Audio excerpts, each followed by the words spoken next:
वचन में से निकालेंगे लूका 23 भाग उसकी 39 साइड से 43 साइड तक पढ़ेंगे। जहाँ इस प्रकार लिखा है, जो कुकर्मी वह लटकाए गए थे उनमें से एक ने उसकी निंदा करके कहा, क्या तू मसीह नहीं, तो फिर अपने आप को और हमें बचा। इस पर दूसरे ने उसे डांट कर कहा, क्या तू परमेश्वर से भी नहीं डरता? तू भी तो वही दंड पा रहा है, और हम तो न्याय अनुसार दंड पा रहे हैं, क्योंकि हम अपने कामों का ठीक फल पा रहे हैं। पर इसने कोई अनुचित काम नहीं किया। तब उसने कहा, हे यीशु, जब तू अपने राज्य में आए तो मेरी सुधि लेना। उसने उससे कहा, मैं तुझसे सच कहता हूँ कि आज ही तू मेरे साथ स्वर्गलोक में होगा। ये प्रभु का वचन है। ये क्रूस से कहे हुए दूसरा वचन है जो अभी उस समय पढ़ा है, और प्रभु यीशु ने कहा, आज ही तू मेरे साथ स्वर्गलोक में होगा। आइए हम प्रार्थना करेंगे।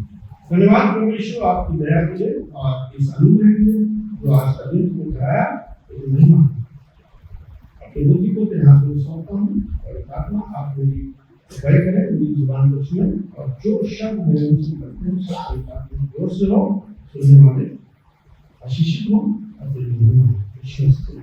आमीन।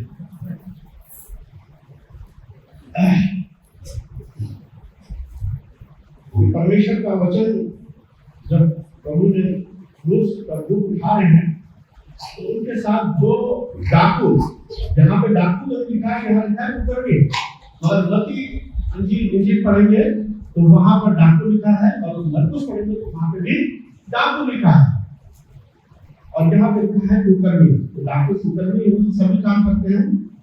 तो प्रभु हमारा प्रभु यीशु उनके बीच में लटकाया गया, और दाहिनी ओर और बाईं ओर दो डाकू लटकाए गए, और यहाँ दो डाकू हैं, मतलब दो विचार हैं, साथ में दो विचार भी हैं। एक डाकू क्या कहता है, जैसा अभी पढ़ा गया है वचन में, कि वो निंदा कर रहा है। उसने एक उनसे निंदा करके कहा, क्या तू मसीह नहीं, तो फिर अपने आप को और हमें बचा। यानी कि वो मसीह को जानता है। और उससे पहले अगर मरकुस में पढ़ेंगे और मत्ती में पढ़ेंगे तो वहां लिखा है, हम याजक, शास्त्री और फरीसी सब उसकी निंदा कर रहे थे। यानी कि जो प्रभु को अच्छी तरह जानते, परमेश्वर को जानते थे, और उसके वचन को, और 3-3.5 साल तक प्रभु यीशु ने जो अद्भुत काम किए, प्रेम प्रकट किया पिता का, वो सब उन्होंने देखा और जाना भी। उसके बावजूद भी वो कर रहे थे। तो ये डाकू भी शायद उनसे प्रभावित होकर बोल रहा होगा, जो भी है। खैर, उसने निंदा करी और उसने कहा, मुझे भी बचा और खुद भी बच जा। मगर सबसे अहम बात यह है कि जो दूसरा डाकू था, दूसरा डाकू क्या कहता है, इस बार दूसरे ने उसे डांट कर कहा। किसको डांट कर कहा? दूसरे साथी को, क्योंकि वो भी डाकू है, वो भी डाकू है। सब डाकू है, सब जानते हैं कि हमारी फितरत क्या है, हमारा काम क्या है और हम कैसे। उसने उसको डांटा, इसलिए डांटा कि वो भी परमेश्वर के बारे में जानता है, और ये भी जानता था कि उसने कहा था कि मैं ये मंदिर गिरा दूंगा और तीसरे दिन उसको उठा खड़ा करूंगा। वो अपने लिए कहा था। तो वो भी कहता है कि क्या डांट कर कहा, क्या तुम परमेश्वर से नहीं डरता? क्योंकि मालूम है ये परमेश्वर का पुत्र है, उसने कहा। और हो सकता वो विश्वास करता हो कि वो उसको डांट कर कहता है कि तू भी तो वही दंड पा रहा है, और हम तो न्याय अनुसार दंड पा रहे हैं, क्योंकि हमने अपने कामों का ठीक फल पा रहे हैं, पर इसने कोई अनुचित काम नहीं किया है। मगर हमें जो सजा मिल रही है वो बिल्कुल सही मिल रही है, व्यवस्था के अनुसार या कानून के हिसाब से। जो हमने गलत काम किए हैं, हमको सूली पे लटकाया गया है। मगर इस परमेश्वर ने, जो प्रभु यीशु है, उसने कोई भी गलत काम नहीं किया है, और वो भी लटकाया गया है। और तब उसने उससे कहा, हे यीशु, तो अपने राज्य में आए तो मेरी सुधि लेना। इसके मतलब उसको पता है कि मरना तो सब है कि हम लोग भटक हैं तो मर नहीं है, तो सुधि से जब उतारे जाते हैं जब तक उसकी जान ना निकल जाए। और लास्ट में अगर देखेंगे तो पैर पे पैर तोड़े गए, इन दोनों डाकुओं के पैर तोड़े गए, मगर प्रभु यीशु ने वो कल मैंने बोला तो यीशु ने अपनी जान दे दी। तो देखा, चेक किया तो उनके पैर नहीं तोड़े गए, ना ही हड्डी कोई तोड़ी गई, और उन्होंने अपना प्राण जो है वो प्रभु पिता को सौंप दिया। और उसको पता था कि हम मर जाएंगे, फिर भी वो कहता है सर उसको निरीक्षण के बारे में पता होगा, जानता होगा, इसलिए तो उसने कहा जब तू अपने राज्य में आए तो मेरी स्तुति लेना उससे। तब यीशु ने सीखा तो आज स्वर्ग ये तो ये रहा। और अगर हम देखेंगे भजन संहिता में उसका 32 अध्याय और उसकी 5वीं आयत में अगर हम देखते हैं तो वहां लिखा है, जब मैंने अपना पाप तुम पर तुझ पर प्रकट किया और जब मैंने अपना पाप उस पर प्रकट किया और अपना अधर्म ना छिपाया और कहा मैं यहोवा के सामने अपने अपराधों को मान लूंगा, तब उन्हें मेरे अधर्म और पाप को क्षमा कर दिया। इस तरह से ये जो दूसरा डाकू था, कर्मी था, इसने अपने गुनाहों से मान लिया कि मैं तो गुनहगार हूँ, अपने सारे गुनाह किए हैं और मैं जो सजा पा रहा हूँ बिल्कुल सही पा रहा हूँ। भजन संहिता दाऊद के भजन में यही लिखा है और उसका बेटा सुलेमान नीति वचन में भी उसको इस बात को कहा गया है, जो अपने अपराध छिपा रखता है उसका कार्य सफल नहीं होता। अगर हम भीड़ बने रहे जैसे वो भीड़ बना रहा, वो भी ग्रहण कर रहा है बेटा को और मैं सजा सही पा रहा हूँ। अगर हम भीड़ बने रहे तो लिखा है जो अपने अपराध छिपा रखता है उसका कार्य सफल नहीं होता। वो हो सकता हम देखते हैं कि बहुत से लोग बहुत ऐसे वाले बात में सब कुछ है तो हम सोचते हैं कि बहुत अच्छे नहीं, मगर प्रभु की दृष्टि में लिखा है तो सफल नहीं होता। परंतु जो उनको मान लेता और छोड़ भी देता है उस पर दया की जाएगी, यानी कि अपने अपराधों को हमको मानना है और छोड़ देना है। वो इस डाकू ने किया और डांट कर कहा, उसको क्या कहा, डांट कर कहा कि हम जो सजा पा रहे हैं वो बिल्कुल ठीक पा रहे हैं और इसने तो कोई अपराध नहीं किया है। इसने यीशु वो निष्कलंक बेटा है। और अगर हम मत्ती रचित सुसमाचार को देखेंगे तो वहां पे भी पहाड़ी उपदेश में यीशु ने कहा है, 5वां अध्याय और उसकी 3वीं आयत में लिखा है, धन्य वे हैं जो मन के दीन है क्योंकि स्वर्ग का राज्य उनका है। अब इसका मन क्या है, दीनता को प्रकट करता है। जब तक हम नम्र और दीन नहीं करेंगे तब तक हम अपने अपराधों को नहीं मानेंगे, लोगों के सामने नहीं मानेंगे और लोगों के सामने क्या परमेश्वर के आगे नहीं मानेंगे। जब तक हम अपने आप को नम्र और दीन नहीं लाएंगे, परमेश्वर है हमारे मनों को जांचने वाला परमेश्वर है, नम्रता और दीनता को पसंद करता है। वो कहता है परमेश्वर जो है हमारे मनों से भी ज्यादा जानता है क्योंकि उसने हमको पैदा किया है। पहला यूहन्ना उसमें लिखा हुआ है कि वो मनों से भी बड़ा है। और 8वीं आयत में भी इसी की मत्ती की 5वां अध्याय और उसके 8वीं आयत में भी लिखा हुआ है, धन्य है वे जिनका मन शुद्ध है क्योंकि वे परमेश्वर को देखेंगे। ये पहाड़ी देश हो सकता है कि सुना हो नहीं सुना हो, मगर उसने अपने मन को दीन किया और नम्र किया और सच्चाई को बयान किया कि वो जो मेरे बगल में है प्रभु यीशु, वो कौन है, पवित्र है और हमारे गुनाहों की सजा को भुगत रहा है मगर हम तो डाकू है, कुकर्मी है, सब गलत काम किए हैं। और उसने कहा कि मैंने सब कुछ उसने मांग लिया कि हम लिखा है ठीक फल पा रहे हैं, अपने कर्मों का ठीक फल पा रहे हैं। तो यहाँ पे है मेन बात यह है कि हमको जब भी हम इन वचनों को आश्रित हैं तो हम अपने आप को मनों को कठोर ना करें। और क्योंकि न जाने यीशु मसीह आज आ जाए, हो सकता अभी आ जाए, न जाने हमारी मौत पर आ जाए, ना मौत का पता है, ना यीशु मसीह का पता है। तो यीशु मसीह ने कहा मैं नहीं जानता कि मैं कब आऊँ, केवल पिता जानता है, केवल पिता जानता है। और हमें भी नहीं मालूम कि हमारी मौत कब आ जाएगी, किसी को नहीं मालूम। अगर मालूम होता तो उस तैयारी को कर लेते पहले ही से, बहुत कुछ गलत काम करते और जब देखते हैं अब थोड़ा सा समय रह गया है तो बहुत कुछ करते हैं। क्या प्रभु की महिमा हो।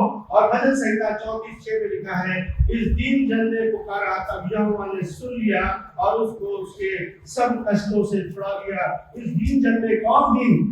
वो डाकू जिसने रिपेंट किया, जिसने मान लिया कि मैंने अपराध किया है और उसकी सजा मैं पा रहा हूँ और अब मैं इस दुनिया से खुश कर जाऊंगा। अभी तो उसने कहा कि जब तू अपने राज्य में आए तो मेरी सुधि लेना।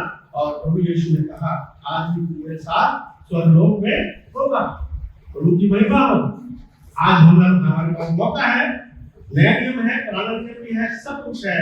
और यूहन्ना पहला यूहन्ना 1 और उसकी 9वीं आयत में हम सब के लिए ये संदेश है कि यदि हम अपने पापों को मान लें तो वो हमारे अपराधों और पापों को क्षमा करने में विश्वास योग्य और धर्मी है। विश्वास योग्य और धर्मी है और शुद्ध करने में विश्वास योग्य धर्मी है। इसलिए हमें मौका है कि हम आज चाहे कोई भी हो, चाहे मैं हूं, चाहे कोई भी हो, हर मनुष्य के लिए है कि समय कम है, यीशु मसीह आने वाला है।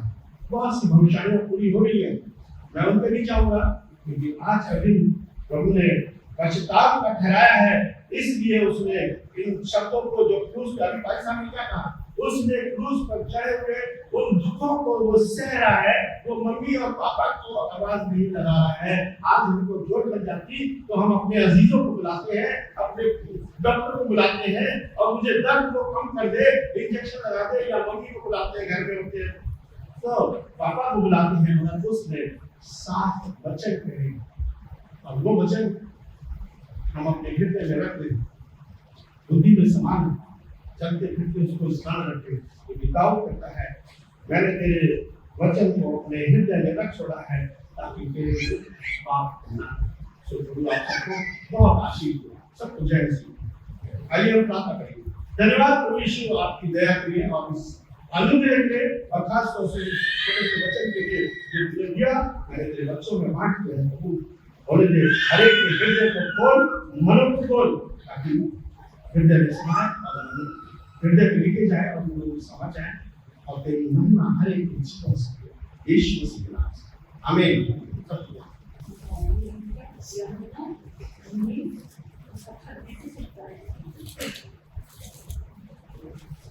जब यीशु ने अपनी माता और उस बेटे को जिससे वह प्रेम रखता था पास खड़े देखा तो अपनी माता से कहा, ये नारी देख के तेरा पुत्र। तब उसने चेले से कहा, ये तेरी माता है। और उसी समय वह चेला उसे अपने घर ले गए। ये प्रभु का वचन है कि बड़े प्रभु यीशु मसीह के सामर्थ्य नाम में आप सबको मेरा सलाम। आज इस पवित्र शुक्रवार को हम इकट्ठा हुए हैं ताकि क्रूस पर चढ़ाए गए यीशु मसीह के प्रसाद पाने को सुन सकें जो उसने हमारे लिए और हमारे वेलफेयर के लिए बोली, जिससे हमें जीवन में लाभ पहुंच सकता है। फिर हम की तरफ ध्यान दें। अभी हमने 2 वचन सुने, तीसरे वचन की तरफ हम जाएंगे। ये पाया जाता है यूहन्ना की इंजील उसका 19वां अध्याय और उसकी 26 आयत है। अभी सिस्टर गीता ने पढ़ा। और यीशु ने अपनी माता और उस चेले को जिसे प्रेम रखता था पास खड़े देखा तो अपनी माता से कहा, हे नारी देख ये तेरा पुत्र है। तब उसने चेले से कहा, ये तेरी माता है। और उसी समय से वो चेला उसे अपने घर ले गया। दुआ करें। खुदा करे बाप आसमानी तो महान और जीवनदायी मनुष्य की महिमा स्तुति करते हुए धन्यवाद देना चाहते हैं आते दिन के लिए जिसमें तूने हमारे लिए उद्धार का द्वार खोला। सब बातों के लिए तेरा शुक्र करने की महिमा हो परमेश्वर। जो भी वचन यहाँ से बोला जाता है उसमें तू पवित्र आत्मा की सेवा दे ताकि वो बातें जो सिर्फ वो बातें जिन्हें तू चाहता है वही हम सबके सभी वक्ताओं के मुंह से वही वचन निकले, ताकि लोगों के लिए वो बहुत फायदेमंद हो और आशीषित करे। कोई ऐसी बात जो उनको हर्ट करने वाली हो, बुरा न हो, सहायता मदद करे। यीशु मसीह के नाम से मांगते हैं, आमीन। अजीजों, ये वचन जो है ये थोड़ा सा रिलेशनशिप के ऊपर आधारित है। ये फिजिकल जो हम सोशल या फिजिकल रिलेशनशिप को दर्शाता है। जब हम समाज में रहते हैं तो समाज की बातों को भी हमें उनका फॉलो करना जरूरी होता है। और हम लोग जो इस स्टेज पे पहुंच गए हैं, परिवार वाले हैं, सब कुछ जानते हैं और काफी कुछ हमारे पास तजुर्बा भी है इन चीजों का कि हमें किस तरह से परिवार में क्या क्या परेशानियां फेस करनी पड़ती हैं और क्या क्या चीजों से हमें टक्कर लेनी पड़ती है, उनका सामना करना पड़ता है। ये माता के बारे में मैं क्या कहूं, बड़े बड़े स्कॉलर्स भी माता की डेफिनेशन को नहीं दे पाए, या उन्होंने जो कुछ भी कहा, मैं कहता हूं बहुत कम है। अगर एडमिनिस्ट्रेटिव विंग को हटा दिया जाए और माता की व्याख्या करी जाए तो मैं सोचता हूं दुनियावी स्तर से माँ का दर्जा बहुत बड़ा है।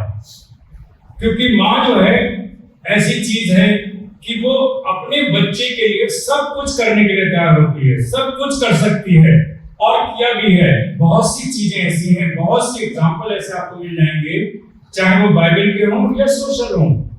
बाइबल के हो सकते हैं, सोशल के हो सकते हैं, बाइबल के बाहर से भी हो सकते हैं, कि जिनमें बड़ी बड़ी मिसालें माताओं ने कायम करी हैं और विशेष तौर से बच्चों को ऐसी जगह पहुंचाया जो कि उनका पहुंचना बहुत मुश्किल था।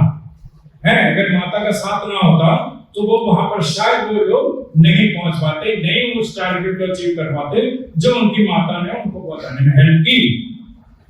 लेकिन वही बच्चे जिनके लिए माता इतना स्ट्रगल करती है, अपना आपा खो देती, सब कुछ अपनी मतलब इतने दीनहीन हो जाती कि अपना आप को बिल्कुल राख कर लेती, और वही बच्चे जब माँ का अपमान करते है ना, जब माँ का अपमान करते, सोचिए माँ के हृदय में क्या होता होगा, है। और जो हम बड़े हैं हम सब इस बात को महसूस कर सकते हैं। यहाँ मैं ये नहीं कह रहा हूँ कि बाप जो है ना, बाप सेक्रीफाइस नहीं करता, ये मेरा कहने का मतलब नहीं है।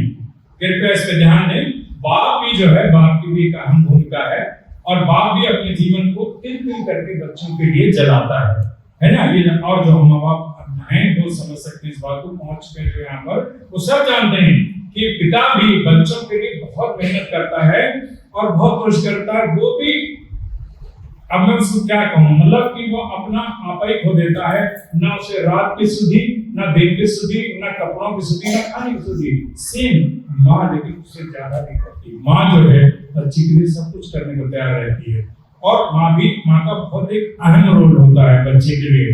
देखें एक रेफरेंस देखिए,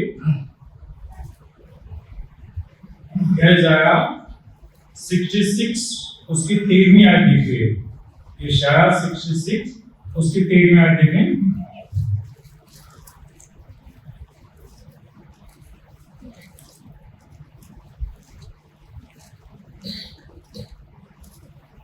मैं पढ़ लेता हूं आपके लिए। जिस प्रकार माता अपने पुत्र को शांति देती है, वैसे ही मैं भी तुम्हें शांति दूंगा, तुमको यरूशलेम में ही शांति मिलेगी। माता का काम होता है बच्चों को सेफ्टी, सिक्योरिटी और शांति देना। जैसे हम गाने में गाते हैं, माँ की तरह उसने दी तसल्ली और दुनिया के खतरों में छोड़ा नहीं। इसीलिए चाहे वो मानव हो चाहे वो जानवर भी हो, कभी आप देखेंगे जानवर भी, गाय बैल बकरी वन और भी बहुत सी कीट पतंगे भी अपने बच्चे को बचाने के लिए, मुर्गी भी अपने बच्चों को बचाने के लिए जान अपनी निछावर कर देती है। तो माँ का तो बहुत एक अहम रोल है और माँ के साथ बच्चों का जो रोल है ना वो बहुत ही अहम होता है, क्योंकि वो माँ के साथ पेट से जुड़े रहते हैं, पेट से जुड़े रहते हैं और उनका संबंध बहुत अच्छा होता है, बहुत इजी। और माँ और बेटे का कुछ ज्यादा ही होता है। मेरे चाइल्ड को वैसे भी सब जगह प्रेफरेंस है ना, सब जानते हैं, वैसे कोई डिनाई नहीं कर सकता कि मेल प्रेफरेंस चाइल्ड को प्रेफरेंस होता है और माँ के साथ बच्चे का बहुत ही संबंध बहुत ही अच्छा होता है। माँ का नाम सुनते ही ना बड़ी गुदगुदी से लगने लगती है। और हम सब भी, चाहे वो मेल हो चाहे फीमेल, सबकी माँ है ना। आज हम जीवित हैं या नहीं है वही गलत बात है कि सबकी माँ होती है, और जब माँ का नाम आता है तो बहुत अच्छा आनंद जैसा आने लगता है, मतलब खुशी होती है। बच्चे की जब आमद की खबर होती है तो घर में बड़ी खुशी दौड़ जाती है, खुशी की लहर दौड़ती है, बहुत की बड़ी शुभ संदेश है, बहुत खुशी की बात आ जाती है। लेकिन वही बच्चे के लिए आज मरियम जब वहां क्रूस के पास खड़ी और उस बेटे का बार बार हृदय जब छेदा जा रहा है, उसको कहा बिल्कुल बेगुनाह है वो, कोई उसको गुनाह उसने नहीं करा, है ना। बाइबल बताती है साफ और पत्री में पढ़े पौलुस की, तो उसने लिखा है उसने कोई गुनाह नहीं किया था, कोई गुनाह नहीं किया था, गाली के बदले वो गाली नहीं देता था, है ना, लेकिन वो अपने आप को सच्ची न्याय के हाथ सौंपता था। उसी बेटे को क्रूस पर चढ़ाया गया और वहां पर जो है वो दान तान हो रहा है। और मरियम के दिल पर सोची क्या गुजरी होगी, क्या गुजरी होगी उस समय। और उसके पास और भाई बहनों का कोई जिक्र नहीं है, भाई बहनों का कोई जिक्र नहीं है, केवल उसकी माता का जिक्र है। और भाई बहनों का अगर आप देखें तो आप पढ़ लीजिएगा जॉन 7 उसकी 3 से 7 आयत तक। उसके भाई बहन जो ना उस पर विश्वास नहीं करते थे। एक बात तो ये हुई कि भाई माँ बाप और बेटे का रिलेशनशिप बहुत अच्छी होती है और होना भी चाहिए, क्योंकि माँ अपने बच्चे के लिए सब कुछ करती है। दूसरा पॉइंट ये है कि यीशु मसीह ने ये क्यों कहा उसको, यमुना को, कि देख ये तेरी माता है, हे नारी देख ये तेरी माता है। और यमुना से कहा कि ये तेरी माता है, और यमुना से कहा यमुना से कहा देख तेरी ये माता है, और मरियम से कहा हे नारी देख ये तेरा पुत्र है। ये सवाल होता है कि ऐसे क्यों यीशु मसीह जिस परिवार में पैदा हुआ तो कोई एक्सीडेंट नहीं था, प्रोफेसी पहले से हो चुकी थी, सब कुछ पहले से पता था, सब चीज पहले से प्लान थी। जब गलीतियों में लिखा है कि जब समय पूरा हुआ तब परमेश्वर अपने बेटे को संसार में भेजा, है ना। और जिब्राइल आया, मरियम को खबर दी, है ना, जैसे जकरिया को दी गई थी वैसे मरियम को भी दी गई कि तेरा बेटा होगा और उसका नाम यीशु रखना, और वो अपने लोगों को उसे उद्धार देगा, है ना। लेकिन आज ये सवाल है कि उसने क्यों कहा, क्योंकि परिवार के लोग उसको वो ऑनर नहीं देते थे जो उसको देना चाहिए, जो डिजर्विंग था, क्योंकि उसके भाई भी उस पर विश्वास नहीं रखते थे और ताना मारते थे। जब पर्व आया, जॉन का जो मैंने रेफरेंस बताया उसमें आप देख लें, उसमें लिखा है कि जब वो पर्व में जाने का मौका आया तो उसके भाई भी उसको कहने लगे तू यहाँ क्यों, वहां जा। और वहां जाकर मैं आपके साथ पढ़ देता हूं, क्योंकि इसलिए उसके भाई ने उसे कहा यहां से यहूदिया को जा कि जो काम तू करता है उन्हें तेरे चेले वहां भी देखें, क्योंकि ऐसा कोई ना होगा जो प्रसिद्ध होना चाहे और छिपकर काम करे। यदि तू ये काम करता है तो अपने आप को जगह पर प्रकट कर, क्योंकि उसके भाई भी उस पर विश्वास नहीं रखते थे। चेले तो थे ही थे, चेलों का काल हमने जैसे सुना था कि चेले भी विश्वास में कमजोर थे, और यीशु मसीह के भाई भी बहन भी वो उस पर विश्वास नहीं रखते थे। भाई बहनों का अगर आप रेफरेंस देखना चाहें तो आप देख लीजिएगा मत्ती 13 उसकी 55वीं आयत में आपको मिल जाएगा। यीशु मसीह के 4 भाई थे, शमौन, यहूदा, यूसुस और याकूब, ये 4 भाई थे। 2 बहनें थी, उनका जिक्र उसमें नहीं दिया। सिस्टर एक बड़ी थी, उसकी शादी हुई थी, मैंने नेट पे देखा है, आप चाहें तो आप भी देख सकते हैं। और ये 4 भाई थे, उस 2 बहनें भी थी, लेकिन वो उसका विश्वास नहीं करते थे। और यूहन्ना जो था जिससे वो प्रेम रखता था, यूहन्ना की पत्री में लिखा है जिससे वो प्रेम रखता था, उसको उसने इस लायक समझा कि वो अपनी माता को उसके हवाले कर दे ताकि उसकी माता वहां पर सेफ एंड सिक्योर रहे। यीशु मसीह जो क्रूस पे है अजीजों, है दुनिया में सबसे कष्ट, मतलब मैं सोचता हूँ क्रूस की मौत जो है इतनी आसान नहीं होगी। अब हमें जरा सी चोट लग जाए, हाथ में चोट लग जाए, पैर टूट जाए, हाथ टूट जाए, है कोई तो एक्सीडेंट हो, तब भी हम उस चीज को महसूस कर पाते कि कितनी मुश्किल होती है। ऑपरेशन का नाम ले ले तभी दिल धड़कने लगता है, ऑपरेशन नाम सुनते हैं ऑपरेशन है और सब लोग परेशान हैं। लेकिन उसके 8-8 इंची लंबी कीलें जब ठोकी गई हाथों पर, हम सोचो से क्या हाल होगा। फिर भी उसे माँ का ख्याल है, फिर भी उसे माँ का ख्याल है। आज इस कलमे के द्वारा मैं आप सबसे और खुद अपने आप से भी ये प्रश्न और एक सवाल और एक रिक्वेस्ट, एक अनुरोध करना चाहता हूँ कि हम लोग अपने पेरेंट्स का आदर करें, जरूर आदर करें, ताकि किसी को भी अपने पेरेंट्स को छोड़ने की जरूरत ना पड़े। समझे ना? आज के जो ओल्ड होम है उसी का एक नमूना है ना? ओल्ड होम है उसी का नमूना। कोई भी बहाना बना करके लोग उनको वहां छोड़ आते हैं जाकर के, लेकिन उस पर ध्यान दें। और दूसरी बात मैं ये कहना चाहता हूँ, अगर हम उनको वहां छोड़ भी नहीं रहे हैं और माँ बाप का अनादर कर रहे हैं, अगर हम अपने कामों से, अपने कर्तव्यों जो भी हम करते हैं, हमारी जो एक्टिविटीज हैं उनसे अगर हम अनादर करते हैं, तो ये छोड़ने के बराबर ही है, ये भी उसी के बराबर है। अगर हम अपने माँ बाप को दान करते हैं तो ध्यान रखें कि ये स्थिति परिवारों में ना आने पाए। ये सोशल चीजें परमेश्वर ने वहां भी इस चीज को ध्यान रखा, यीशु मसीह ने वहां भी इस चीज का ध्यान रखा और हमें ये समझाया कि चाहे हम कितने बड़े कष्ट से, नष्ट से गुजरे, लेकिन हमें जब हम संसार में हैं तो संसारिक चीजों का भी ध्यान रखना हमारे लिए बेहद जरूरी है। परमेश्वर के वचन के साथ हम सबको आशीष करे, दुआ करें। पिता परमेश्वर धन्यवाद अपने सब बातों के लिए, इन सब वचनों के लिए जो तुमने दिए, उनका आशीष दे और हम सबको ऐसा मन दे कि हम सबको समझ सकें, आत्मा की आशीष सब पर होने पाए। खुदा यीशु मसीह के नाम से मांगते हैं, आमीन। आप सबको जय मसीह की। हम निकालेंगे मत्ती 27 उसकी 45 से 49। Matthew 27 verse 45 to 49।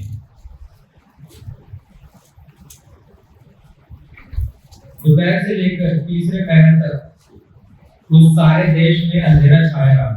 तीसरे पहर के निकट यीशु ने बड़े शब्द में पुकारकर कहा, एली एली लमा शबक्तनी, अर्थात हे मेरे परमेश्वर तूने मुझे क्यों छोड़ दिया।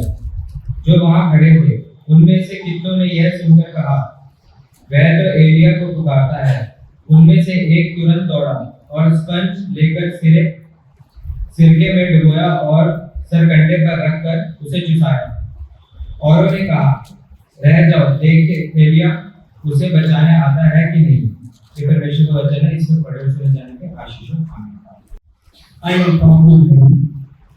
हमारे जीवित और सामर्थ्य परमेश्वर, तेरे नाम का धन्यवाद देते हैं आज के दिन के लिए, क्योंकि आपने हमारे पापों के क्रूस पर मारा गया और दुख था, लेकिन कुछ भी नहीं क्योंकि तो चाहता कि हम उस पाप की बंधन से बच जाए। जब तेरे वचन को सुनते हैं हमारे दिलों में घर कर सके।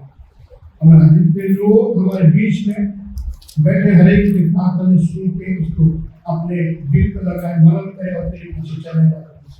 हमारे एक को आशीष भी तेरे नाम से मांगते हैं। हम जब अभी तक हम लोगों ने 3 वचन सुन चुके हैं, ये चौथा है। सारे मिला के 7 वचन है। इसमें से और 3 आप सुनेंगे, अब 3 सुन चुके हैं। ये चौथा वचन जो है सबसे अहम हमारा हर एक जीवन के लिए। क्यों? प्रभु यीशु मसीह अपने पिता से झगड़ने, लड़ाई करने, तूने मुझे क्यों छोड़ दिया।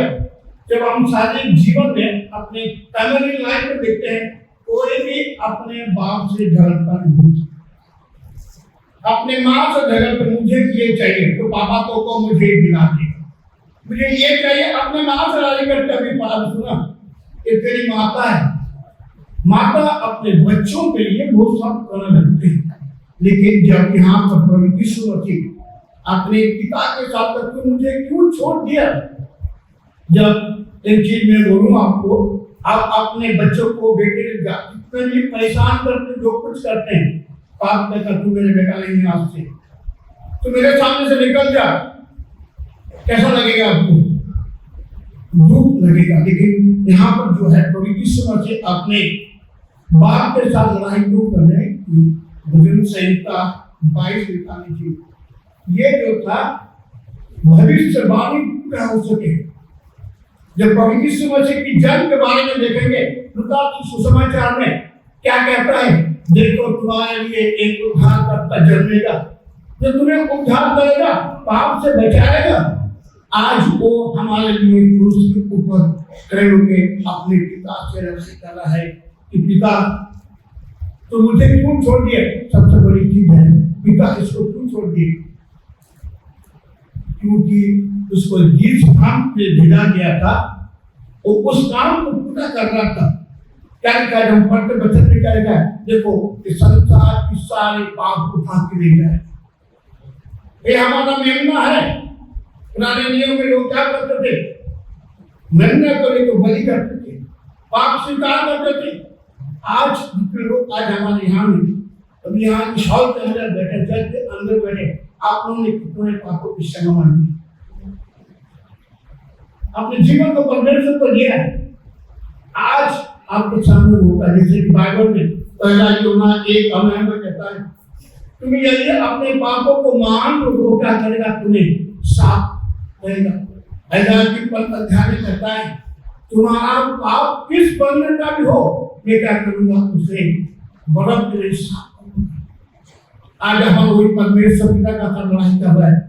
पिता जो दो बच्चे हमें दिए तो संतान है। आप कहेंगे मैं के साथ परमेश्वर को संतान बन सकता हूँ, कोई किसी को नहीं तो मैं करेंगे। यूहन्ना 1:12 में क्या लिखा है, यूहन्ना 1:12 में क्या लिखा है,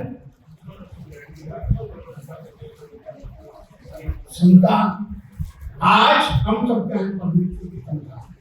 इसलिए प्रभु यीशु मसीह अपने पिता का साथ लड़ाई कर दिया, मैं तेरा बेटा हूँ, तुम मुझे क्यों छोड़ दिया। मैं तेरे साथ क्या था, तो उत्पत्ति 1 में पढ़ते क्या, जो परमेश्वर ने सृष्टि की थी उसके साथ था। यहाँ सुसमाचार 1 अध्याय पढ़ते, वो परमेश्वर के साथ था। आज मुझे क्यों छोड़ रहा है, पहले चीज है और सारे संसार का पाप उठा के ले गया। जब उनके ऐसा आपके परिकाल जी सबके पास बोला तो जाए में पुस्तक से पुनः ध्यान निकाल लीजिए, वहां पर क्या कहता है,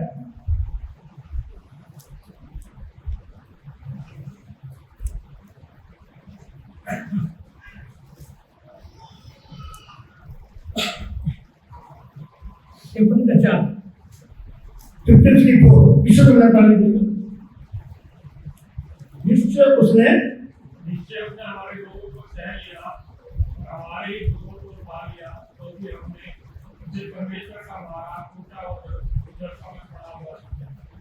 सबसे बड़ी चीज है, अब देखते हैं कि ऐसा भी कहता है कि वो हमारे लोगों से हमें चंगा किया, मारा गया, टूटा गया, लेकिन उसने अपने मुंह नहीं खोला। आज हम लोग अपने आप को मसीह कहलाते हैं, अपने आप को प्रभु यीशु मसीह के चेहरे करते हैं, चेहरे पे अपने दान देते हैं। आज हमें कोई सहायता क्या करते हैं, हमारे मुंह से गाली नहीं करता। आज आप अपने को ये कर लीजिए, कहीं सोचिए कि आज से मैं परमेश्वर को अपने जीव का दूंगा, कहूंगा प्रभु मैं किसी को गाली नहीं दूंगा। प्रभु यीशु मसीह हमारे लिए पिता को नाम करें, पिता को जो कुछ करे तो उन्हें क्षमा लड़ाई करे, तो मुझे क्यों छोड़ा। लेकिन परमेश्वर कहता है कि तो लोगों को पापों को उठा के लेके कहाँ जा रहा, उसने कहा तूने जो आज्ञा की थी, जो मेरे संसार में भेजा था, इसलिए मैं आया हूँ कि लोगों के पाप को लेके क्या करूं, लोगों की पाप की बंधन रचना। हम पढ़ते पहला क्रम थी 15 और 3 और 4 में लिखा है, उसने पहले से उसने हमारे पापों के लिए मारा गया, गाड़ा गया, जीवित उठा। उसके अगले पद में कहता है कि वे पिता के दाहिने बैठ के हमारे लिए प्रार्थना कर रहे हैं। आज परमेश्वर हमारे लिए प्रार्थना कर रहा है, तो हमें क्या करना है। जैसे कमरे के प्रभु यीशु मसीह को क्या किया, तो क्या लड़ाई कर, उसको कहते हैं पुष्पित पे करना इंग्लिश में। किसी व्यक्ति को आप एक कोने में ले जाएंगे, वो कहीं भाग नहीं पाएंगे। प्रभु यीशु मसीह का वही सिचुएशन था। आप हर एक जीवन में आता है कि हम कई बार क्या होते हैं, किसी को मदद मांगने जाते हैं तो मदद नहीं करता है, हम हेल्प मांगते नहीं करता है, क्योंकि मेरे जीवन में अनुभव किया हूं। लेकिन एक ही चीज है, हम पिता से प्रार्थना करते हैं, प्रार्थना करते हो हमारी प्रार्थना सुनता है। इसलिए कहता है मांगो तो तुम्हें दिया जाएगा, ढूंढोगे तो पाओगे, आज मेरा कहने का तो प्रभु यीशु मसीह अपने बाप की से लड़ाई कर रहा है, तुम देखिए थोड़ा मैं लोगों को सब कुछ पूरा करूंगा। हम देखते हैं कि प्रभु यीशु मसीह क्या किया, हमारा जीवन के लिए क्रूस पे चढ़ गया, मारा गया, जी उठा। लेकिन आज हमें क्या करना है, हमारा जीवन में आज क्या शिक्षक है, आप निकाल लीजिएगा मत्ती सुसमाचार उसकी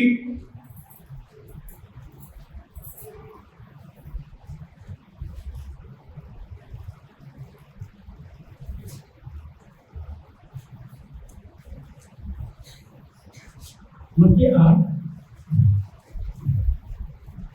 उसका 23 और 24 पर पढ़ लीजिए। जब वो नाव पर चढ़ा तो उसके चेले उसके पीछे हुए और देखो झील में ऐसा बड़ा तूफान उठा कि नाव लहरों से घूमने लगी और वो सो रहा था। आज मैं कह रहा हूं कि लोग आज यहां बैठ कर सुनने, आज जब हम नाव के बारे में सोचते हैं तो क्या है, उत्पत्ति 6 अध्याय में पढ़ते हैं जोना ने क्या किया, आंधी बाढ़ इतना हुआ, गर्मी के समय में उन्हें लोगों को कहा आज मेरे नाव के अंदर आ जाओ, कोई भी नहीं आया। लेकिन लिखा है जितने लोग उसके अंदर आए वो बच गए। आज यहाँ पर हम पढ़ते हैं यीशु मसीह अपने चेले के साथ आज हमारे परिवार के अंदर अस्तित्व है, अनेक संप्रदायों में घर के अंदर कई तरह की समस्या है, आंधी तूफान लेके आता है। लेकिन आज हमारे उन्होंने क्या किया, हम जो पढ़ते हैं क्या लिखा है वहां पर, वहां पर लिखा है जो 27 पर लिखा कि मनुष्य कौन है कि इसकी आंधी और तूफान इसकी आज्ञा को मानते हैं। आज कोई परमेश्वर जो है अपने बाप से लड़ाई कर रहा है कि पिता मुझे क्यों छोड़े, लेकिन ये क्या है, वो कहता है कि मैं ये करना आया हूं। जब हम उसके जीवन में हमारे परिवार में अब उनको बुलाते हैं कि प्रभु तू मेरे घर के अंदर आके शाम तक आप देखेंगे और जरूर करेंगे। प्रकाशित 3:20 में क्या कहता मालूम है, देखो मैं द्वार पर खड़ा हूं, आप खटखटाता हूं। आज हमें क्या करना है, हमने क्या करना, दरवाजा बंद कर, दरवाजा बंद कर रखा है। आप आइए, आज प्रभु के मेरे घर में आए, मैं तेरे साथ बैठूंगा। मैं मुझे याद आए जब हम डॉक्टर के पास जाते हैं, उसके पास जाके क्या कहते हैं, अपने दिमाग को क्या कर खड़ा हो तुम देखूंगा नहीं, डॉक्टर क्या कहता है आपको, सीधो हम उसके साथ बैठते हैं, वो तो आपका बीपी चेक करेगा, आपका नाम दिखेगा, आल दिखेगा, हिस्ट्री पढ़ेगा, सब कुछ करेगा, तब जाके दवाई देगा। हमारा परमेश्वर देखिए जब अंदर आएगा आपसे बात करेगा, आओ वो क्या करेगा, देखेगा, क्योंकि वो सृष्टि करता है और उसको सब कुछ मालूम है। वचन संहिता 139 में आप पढ़ लीजिए, दाऊद कहता मैं तेरे को छूकर कहां जाऊंगा, मैं जहां जाता हूं तू वहां पर है। मुझे एक कहानी याद आता है कि एक व्यक्ति था, उसने न्यूरोसर्जन के पास गया है। आज का जितने भी डॉक्टर है सबसे बड़ा होता है न्यूरोसर्जन। तो क्या करता है, हाँ जी, न्यूरोसर्जन क्या करता है मालूम आपको, ये इसकी इलाज करता है, दिमाग का इलाज करता है।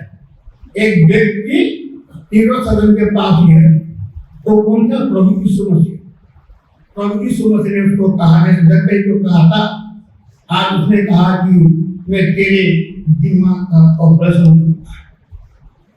जब उसने प्रभु यीशु मसीह उसकी दिमाग का ऑपरेशन क्या पहले क्या निकाला मालूम है, दारू का बोतल, सिगरेट, झूठे बोलने वाला चीजें, गलत मोबाइल में दिखता है, सारी चीजें खाली करके उसको काफी घर जाए।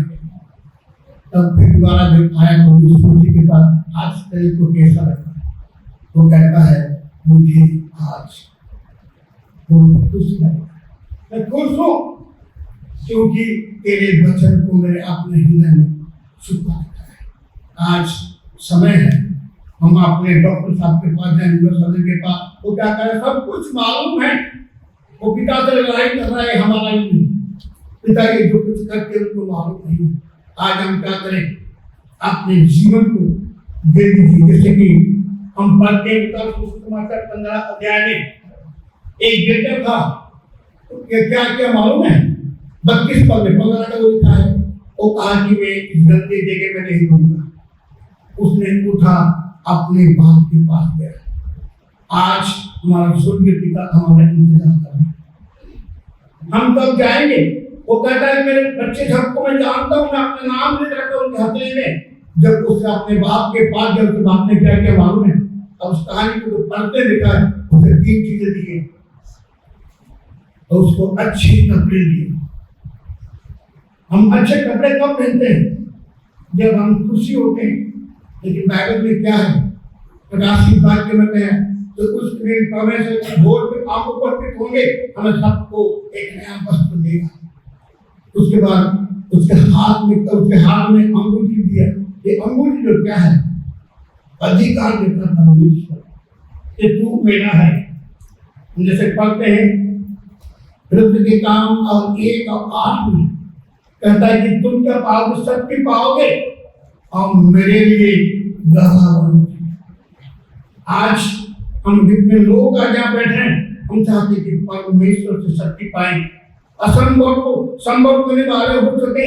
आखिर वो कहता है कि तुम क्या करो, उसने क्या किया, उसको एक जूती दिया कि उसके जूते जगह क्या है। आज हम सब संडे को प्रभात फेरी में जाएंगे, बाहर जाएंगे। वो कहता है, और उस कहता है रोमियो के पत्री 8 अध्याय में, क्या सुंदर है जो परमेश्वर की वचन को प्रचार करते हैं। प्रचार कोई असंभव चीज नहीं है। हम परमेश्वर के प्रेम को लोगों तक पहुंचाने वाले हो सके कि प्रभु यीशु मसीह ने जो प्रेम किया, अपने जान दिया। आज हम सब आंखें बंद करेंगे, हाथ जोड़ेंगे, कहेंगे प्रभु हम नम्र और दीन होकर तेरे पास आते हैं कि तू हमारे तेरे वचन को हम लोगों को पहुंचाने वाले बन सके। जिस तरह से 12 चेला ने संसार में उधम मचा दिया, हम तुझसे उससे भी ज्यादा हैं। लेकिन प्यारे प्रभु जी, मेरे जीवन को तू ले और इस्तेमाल करके मैं तेरे वचन को लोगों तक पहुंचाने वाला हो सकूं। जब हम तेरे वचन को लोगों तक पहुंचाते हैं, ये हमारे लिए गुड फ्राइडे, ईस्टर अच्छी होंगे। लोग हमारे जीवन को पढ़ेंगे और जानेंगे, कहेंगे ये सच्चे मसीह है। जिस तरह से प्रेरित के काम में लिखा है, ये लोग क्या है जो कि संसार को उथल पुथल करने वाले लोग हैं। आज प्रभु हमें तू भी इस्तेमाल कर, जैसे प्रेरितों की कलीसिया के अंदर हुआ था और इस संसार में, हमारा फरीदाबाद शहर में, हमारे चर्च में, हमारे कलीसिया के अंदर तो बेदारी ला। तो लोग जो हमें देखते हैं, हमको पढ़ सके, वो कह सके ये लोग तो परमेश्वर के चुने हुए लोग हैं। आज हम अपने जीवन को तेरे हाथ में सपुर्द करते हैं। जिस तरह से एक कुम्हार ने मिट्टी की बर्तन जिस तरह से बनाता है, और तो आज हमें एक अच्छी बर्तन बना कि हमें तेरे राज्य के लिए, तेरे काम के लिए इस्तेमाल हो सके। इस प्रार्थना को प्यारे प्रभु यीशु मसीह के नाम से मांगते हैं, सुन और ग्रहण कर ले, आमीन।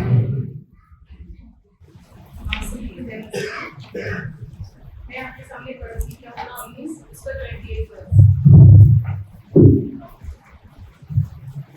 जॉन 19:28। इसके बाद यीशु ने ये जानकर कि अब सब कुछ हो चुका, इसलिए पवित्र शास्त्र की बात पूरी हो, कहा मैं प्यासा हूँ।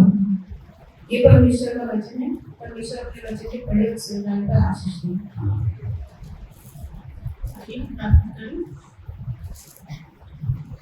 परमेश्वर आपका धन्यवाद करते हैं इस समय के लिए और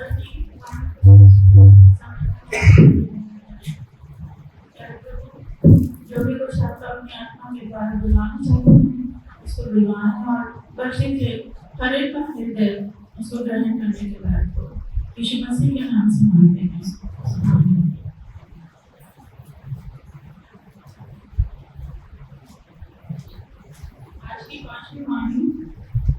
मैं प्यासा हूँ जो 1928 में बनाई थी और हम देखते हैं यीशु मसीह ने भी 5 वाणी के प्रति बहुत महत्वपूर्ण वाणी है।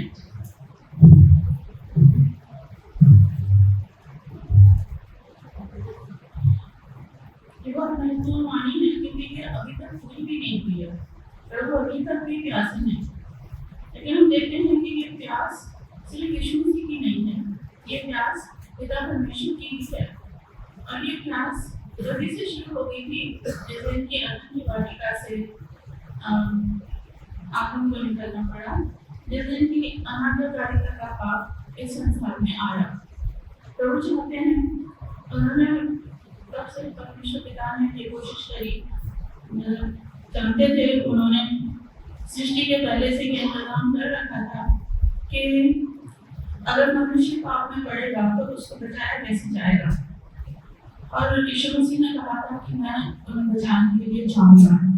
और जब समय पूरा हुआ तो यीशु मसीह इस दुनिया में आ गए और उन्होंने हमारे बचाने का इंतजाम किया, हमारे क्रूस पर उन्होंने अपना प्राण दिया।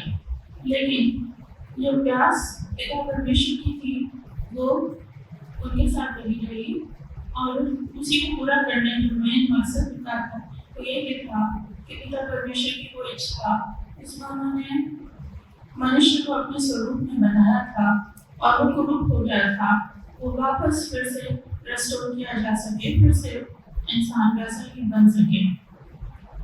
और हम देखते हैं कुछ आयतों को, हम देख लें भजन संहिता 42 उसकी दूसरी आयत, जीवते परमेश्वर हम परमेश्वर का मैं प्यासा हूँ। मत्ती 5:6 धनी है वे जो धार्मिकता के भूखे और प्यासे हैं क्योंकि वे तृप्त किए जाएंगे। यूहन्ना 4:14 जो जल में उसे पूर्ण और अनंतकाल तक प्यासा न होगा।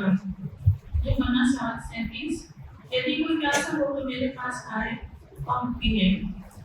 भजन 23:2 वो मुझे सुखदायक जल के झरने के पास ले चलता है। प्रकाशित वाक्य 21 मैं प्यासे को जीवन जल के सोते में से मैं पिलाऊंगा।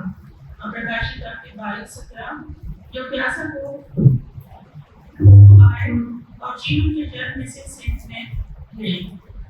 लेकिन आयतों में हम देखते हैं कि परमेश्वर हमारी आत्माओं की प्यास की बात करते हैं,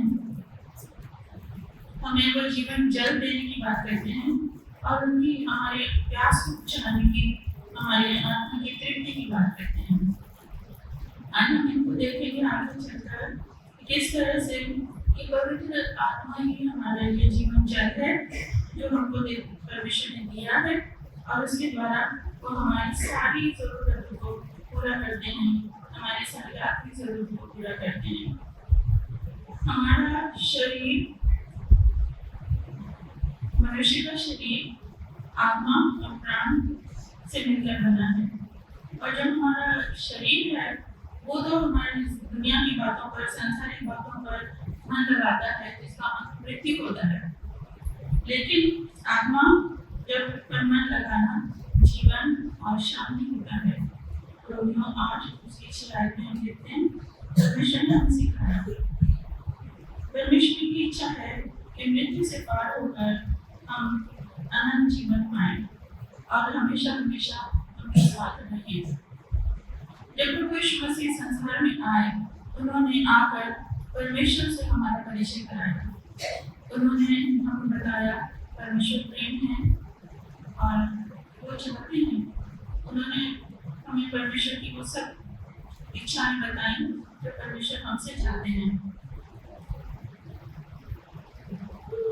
उन्होंने हमें बताया कि ईश्वर परमेश्वर यीशु मसीह की यीशु मसीह को उन्होंने सारे अधिकार देते थे।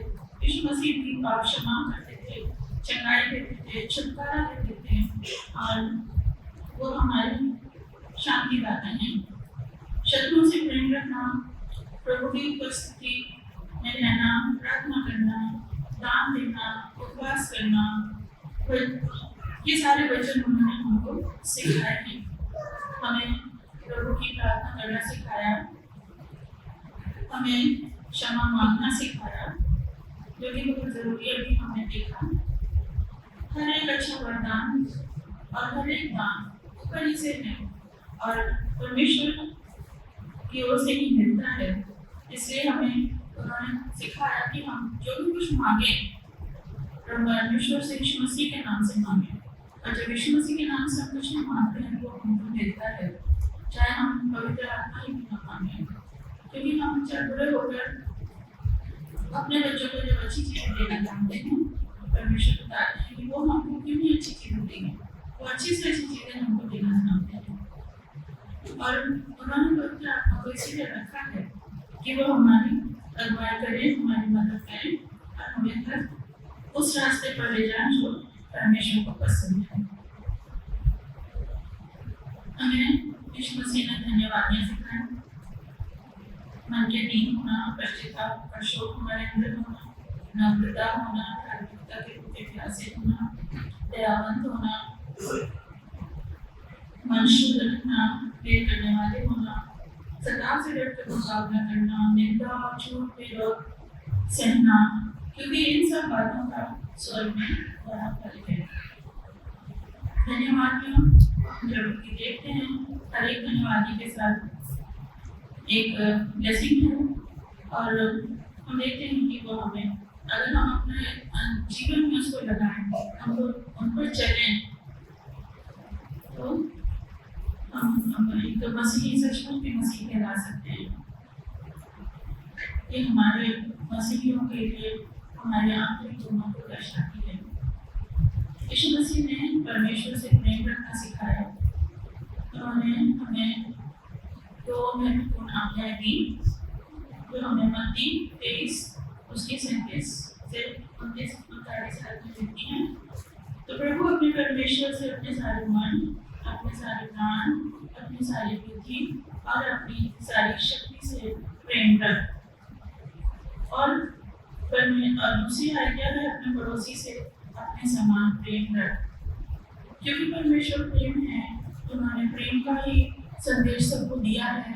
और क्रूस पर गए, उन्होंने यीशु मसीह को बलिदान करके हमारे लिए ये बता दिया कि उनका प्रेम हमसे कितना ज्यादा है।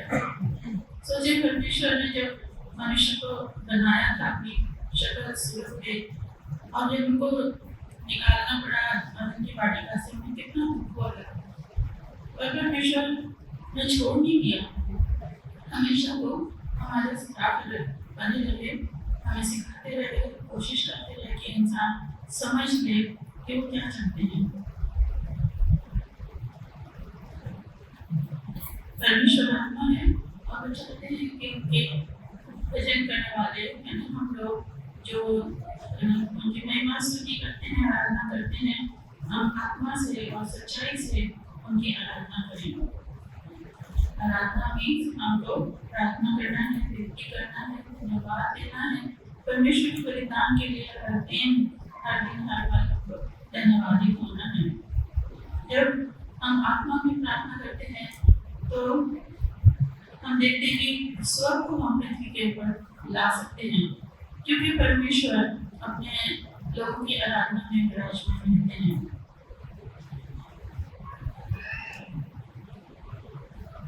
अनंत जीवन परमेश्वर ने हम सबको देने का वादा किया है, और कब मिलता है?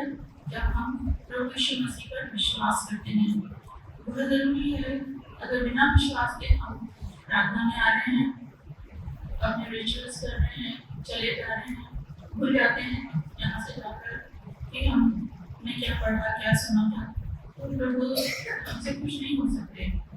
वो चाहते हैं कि हम प्रभु की नजदीकी में हमेशा बने रहें, क्योंकि वो चाहते हैं कि हम उनकी आराधना जब करेंगे तो हम उनकी नजदीकी में रहेंगे, परमेश्वर हमसे बात कर सकेंगे और हम उनकी बात को सुन सकेंगे।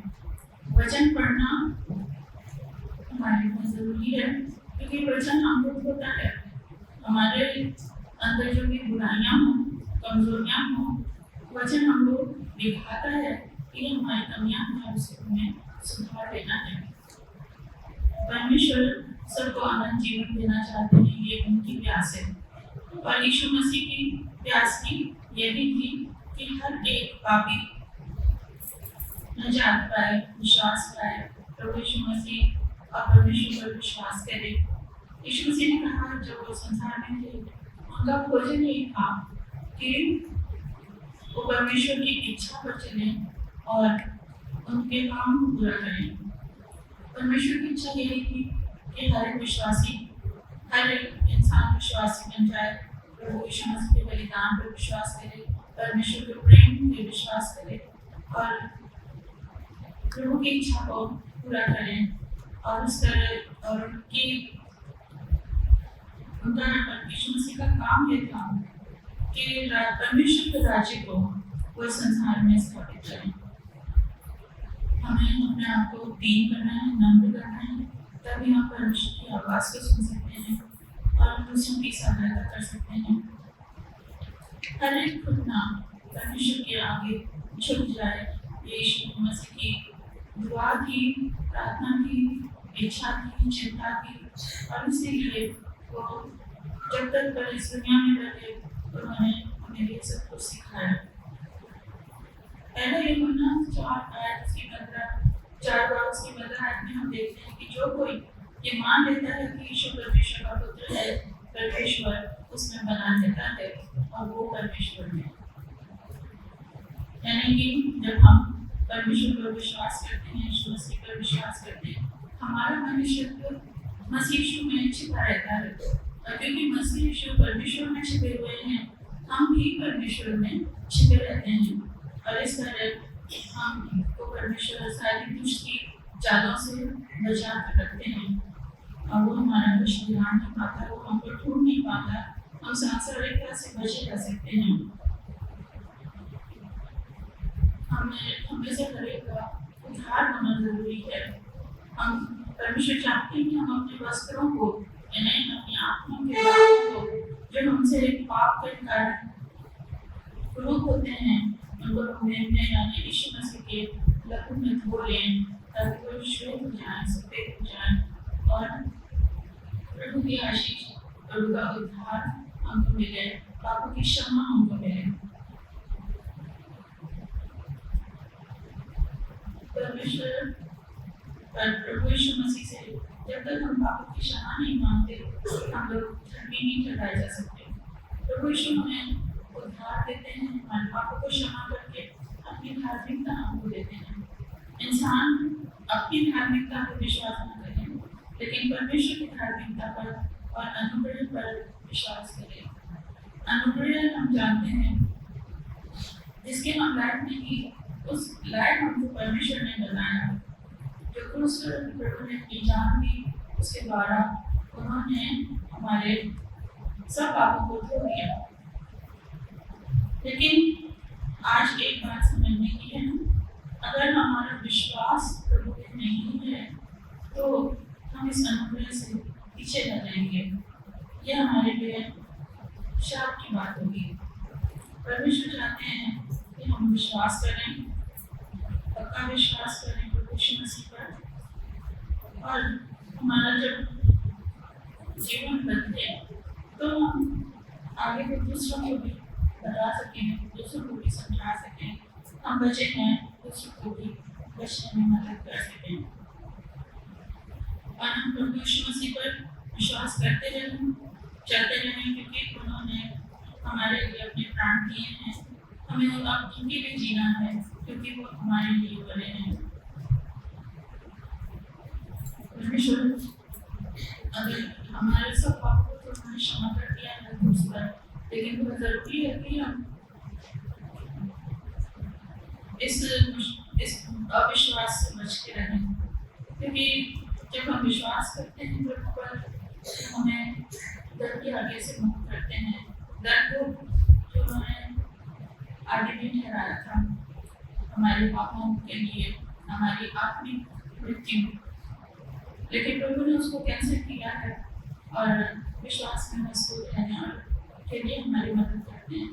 प्रभु यीशु मसीह स्वर्ग में अभी भी हर दिन हमारे लिए प्रार्थना करते हैं परमेश्वर से कि प्रभु जो लोग आपने जो आत्माएं हमको दी हैं, विश्वास जिन लोगों ने किया है, उनका विश्वास किसी तरह कम ना हो और वो बना रहे, क्योंकि दुष्ट की शक्तियाँ इतनी स्ट्रॉन्ग हैं कि वो हमको कई बार ऐसी आजमाइशों में डाल देती हैं कि हम लोग उसमें फंस जाते हैं और इस तरह हम नुकसान उठाते हैं, अपनी आत्माओं का भी नुकसान उठाते हैं। इसलिए प्रभु ये चाहते हैं हम लोग विश्वास में मजबूत हों ताकि हमारे पाप क्षमा हो सके, और जिनके पाप अभी तक बने हुए हैं काश वो भी परमेश्वर के चरणों में आए, हम लोग उनको मदद करें।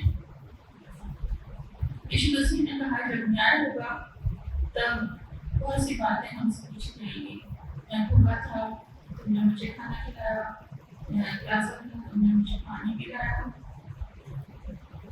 और वो लोग पूछेंगे हमने ये सब कब किया, लेकिन प्रभु कहेंगे जब भूखे प्यासे थे बचेंगे तुमने उनको वचन सुनाया। जिनके पास उद्धार का वस्त्र नहीं था तुमने उनको उद्धार का सुसमाचार सुनाया। जो आत्मा में कमजोर लोग थे आपने उनके लिए दुआ करी, उनकी मदद करी। इस तरह आपने जो भी कुछ किसी के साथ भी किया वो आपने परमेश्वर के साथ किया, और उसके लिए परमेश्वर आपको आशीषित करेगा। दुआ करना हम सबके हम प्रभु के अनुग्रह से कभी दूर ना हो, क्योंकि अगर हम परमेश्वर से दूर हो गए तो फिर हमारे लिए और कोई जीवन नहीं है कि हम दोबारा आशीष पा सकें। यही जीवन है जिसमें हमें पश्चाताप कर लेना है, यही जीवन है जिसमें हमें प्रभु को ग्रहण कर लेना है, उसके पीछे चलना है।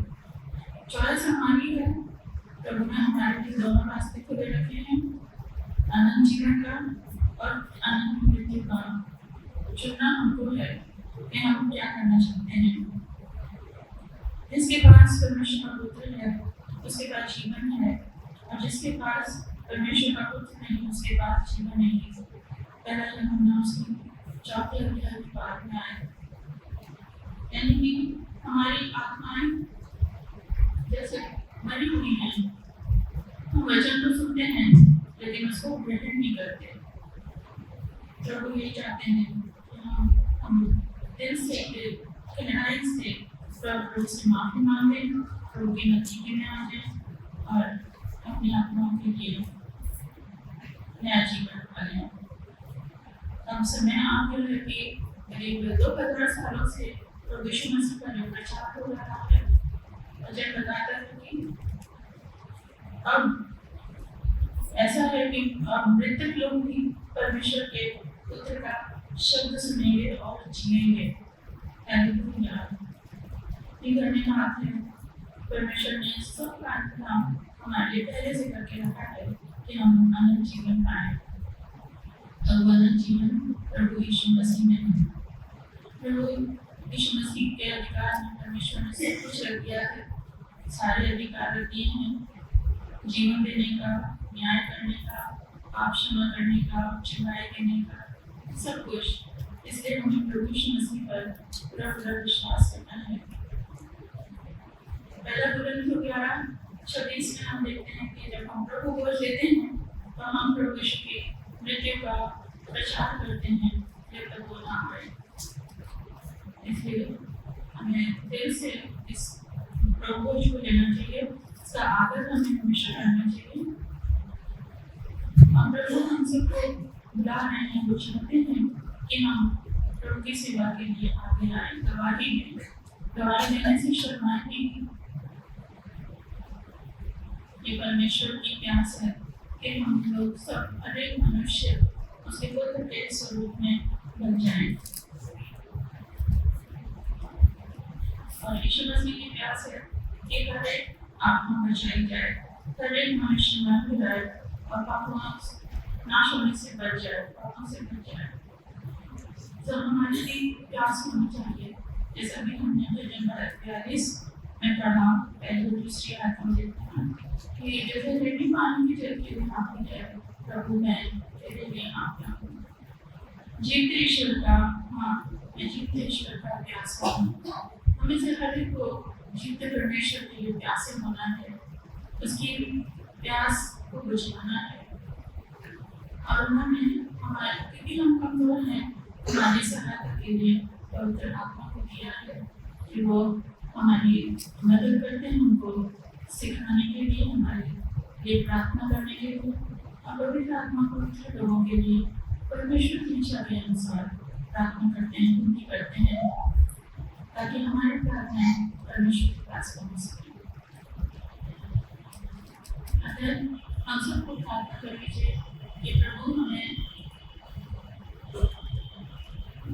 यीशु मसीह की छवि में बना दें, जो कि सच्चाई, सुंदरता, निष्कपटता, पवित्रता, निर्मलता, शुद्धता, अंतर्ज्ञानी, ईमानदारी में प्रभु हमको अंश अंश करके बदलते जाएं और प्रभु की तरह सुंदर बना दें। परमेश्वर ने अपने पवित्र आत्मा हमारे लिए इसलिए रखा है कि वो हमें मसीह की शक्ल में अंश अंश करके बदलता जाए। जैसे एक सुनार एक ऑर्नामेंट को बनाने के लिए उस पर कई चोटें करता है, पवित्र आत्मा भी हमारे दिलों पर जब काम करता है तो हम आपको बहुत सी चीजें पकड़ सकती हैं, बुरी रख सकती हैं, क्योंकि हम उन्हें छोड़ना नहीं चाहते। लेकिन अगर हम सच में परमेश्वर से प्रेम करते हैं तो हमको बुराइयों को अपने अंदर से निकाल के और परमेश्वर की इच्छा को पूरा करेंगे, ताकि उनका रूप हमारे अंदर बन जाए। हम सबको परमेश्वर की प्यास बुझाना है और हम ये नहीं है, क्योंकि हमें ऐसा समय दिया कि परमेश्वर के प्यास को बुझा सकते हैं, जो कि उन्होंने हमें जीवन दिया है। हम दूसरों के लिए प्रार्थना कर सकते हैं, अपनी मदद कर सकते हैं। हम प्रभु परमेश्वर को कोटि कोटि धन्यवाद देते हैं कि उन्होंने हमारे की मदद की है, हमें बचाया है और स्वर्ग में निरंतर परमेश्वर की आराधना करते हैं। इसलिए हमें भी पृथ्वी पर निरंतर प्रभु की स्तुति, महिमा, धन्यवाद करते रहना चाहिए, ताकि हम परमेश्वर के नजदीकी में हमेशा बने रहें और स्थिर होते चलें। परमेश्वर ने अब्राहम से कहा था, जेनेसिस 17:1 में हम देखते हैं, उन्होंने कहा था कि मैं ईश्वर हूँ, मेरी उपस्थिति में चल और सिद्ध होता जा। अगर हमें सिद्ध होना है, मैच्योर होना है, प्रभु की नजदीकी में, परमेश्वर की उपस्थिति में रहने के लिए हमको रोज वचन को पढ़ना है, प्रार्थना करना है, ताकि हम परमेश्वर की नजदीकी में बने रहें और वो अपने तेजस्वी रूप को हमारे अंदर अंश अंश करके बदल के और हमें सिखाया करें कि हम उनके सभी रहने लायक, और जब भी हमारा समय पूरा हो, हम यहाँ से जाएं तो हम परमेश्वर के साथ रह सकें। प्रभु यीशु मसीह में विश्वास करने से हमारा मनुष्य को बाहरी मनुष्य को धीरे धीरे करके बदलता जाता है, कि हम कम होता जाता है, खत्म होता जाता है, लेकिन हमारा आंतरिक मनुष्य जो है, हमारा हृदय जो है वो बदलता जाता है और प्रभु की खूबियां हमारे अंदर दिखाई देती हैं।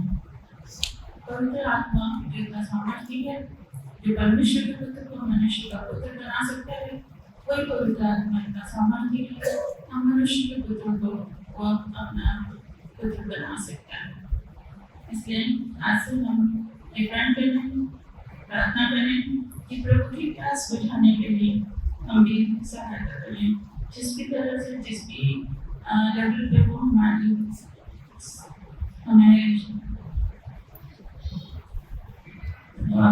इस्तेमाल करना चाहते हैं, हम इस्तेमाल करें। आइए हम प्रार्थना करें। धन्यवाद प्रभु यीशु, आपने हमारे हृदयों को अपना घर बनाया, कृपा करके हमारी मदद करने के हमारे जीवन से आपके उपस्थिति संबंधित हो। आपके प्रेम की नदी हमारे जीवनों से बहे और हर एक घाटी को बड़े दीनता से हम अपने आप को आपके बहुमूल्य सामर्थ्य हाथों में सौंपते हैं। यीशु मसीह के सामर्थ्य नाम से मांगते हैं, आमीन। आप सभी को जय मसीह। मेरे साथ निकाल के यमुना उपदेश उसका 30वां भाग यहाँ ये लिखा है, जब यीशु ने वे सिरका लिया तो कहा पूरा हुआ और सिर झुकाकर प्राण त्याग दिए।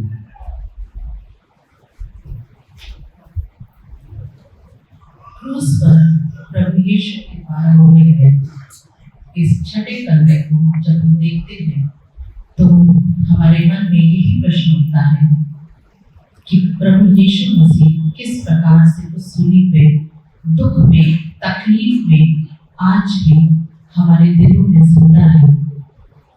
आइए हम सब प्रार्थना करें।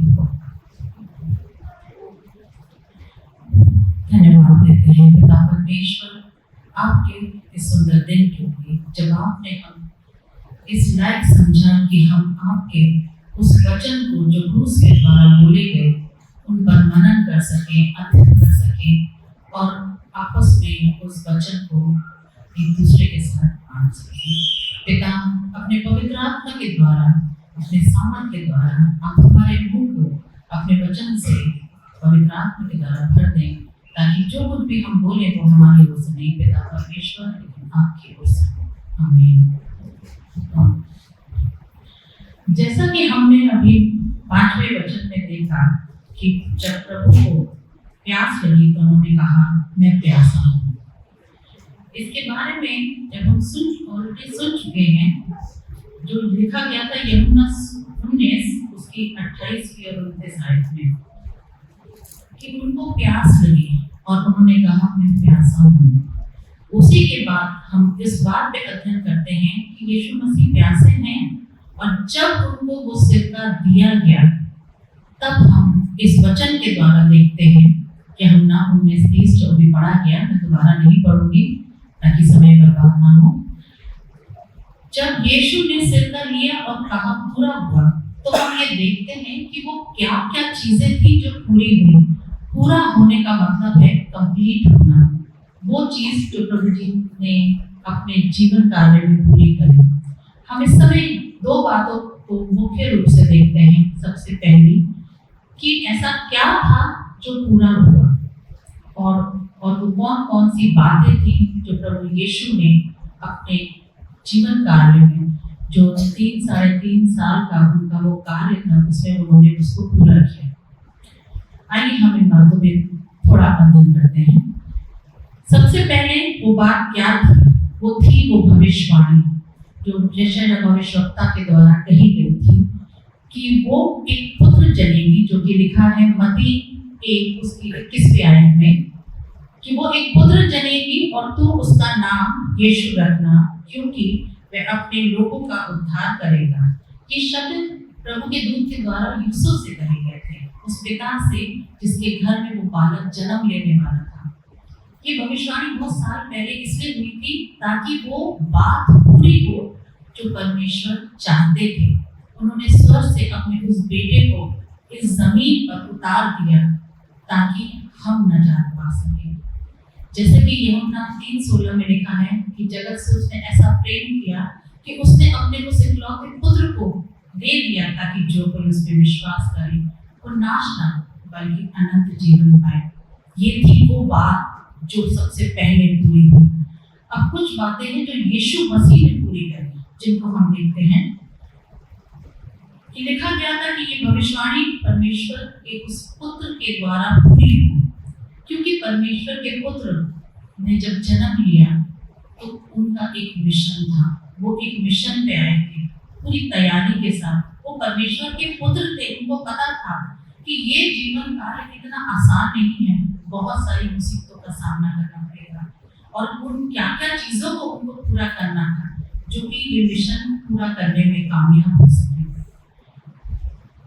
सबसे पहला था प्रभु के कार्य को पूरा करना, जो कि हमें मिलता है यूहन्ना 17 उसकी 4वीं आयत में, जहाँ इस प्रकार लिखा है जो कार्य तुमने मुझे दिया था उसे पूरा करके पृथ्वी पर तेरी महिमा की है।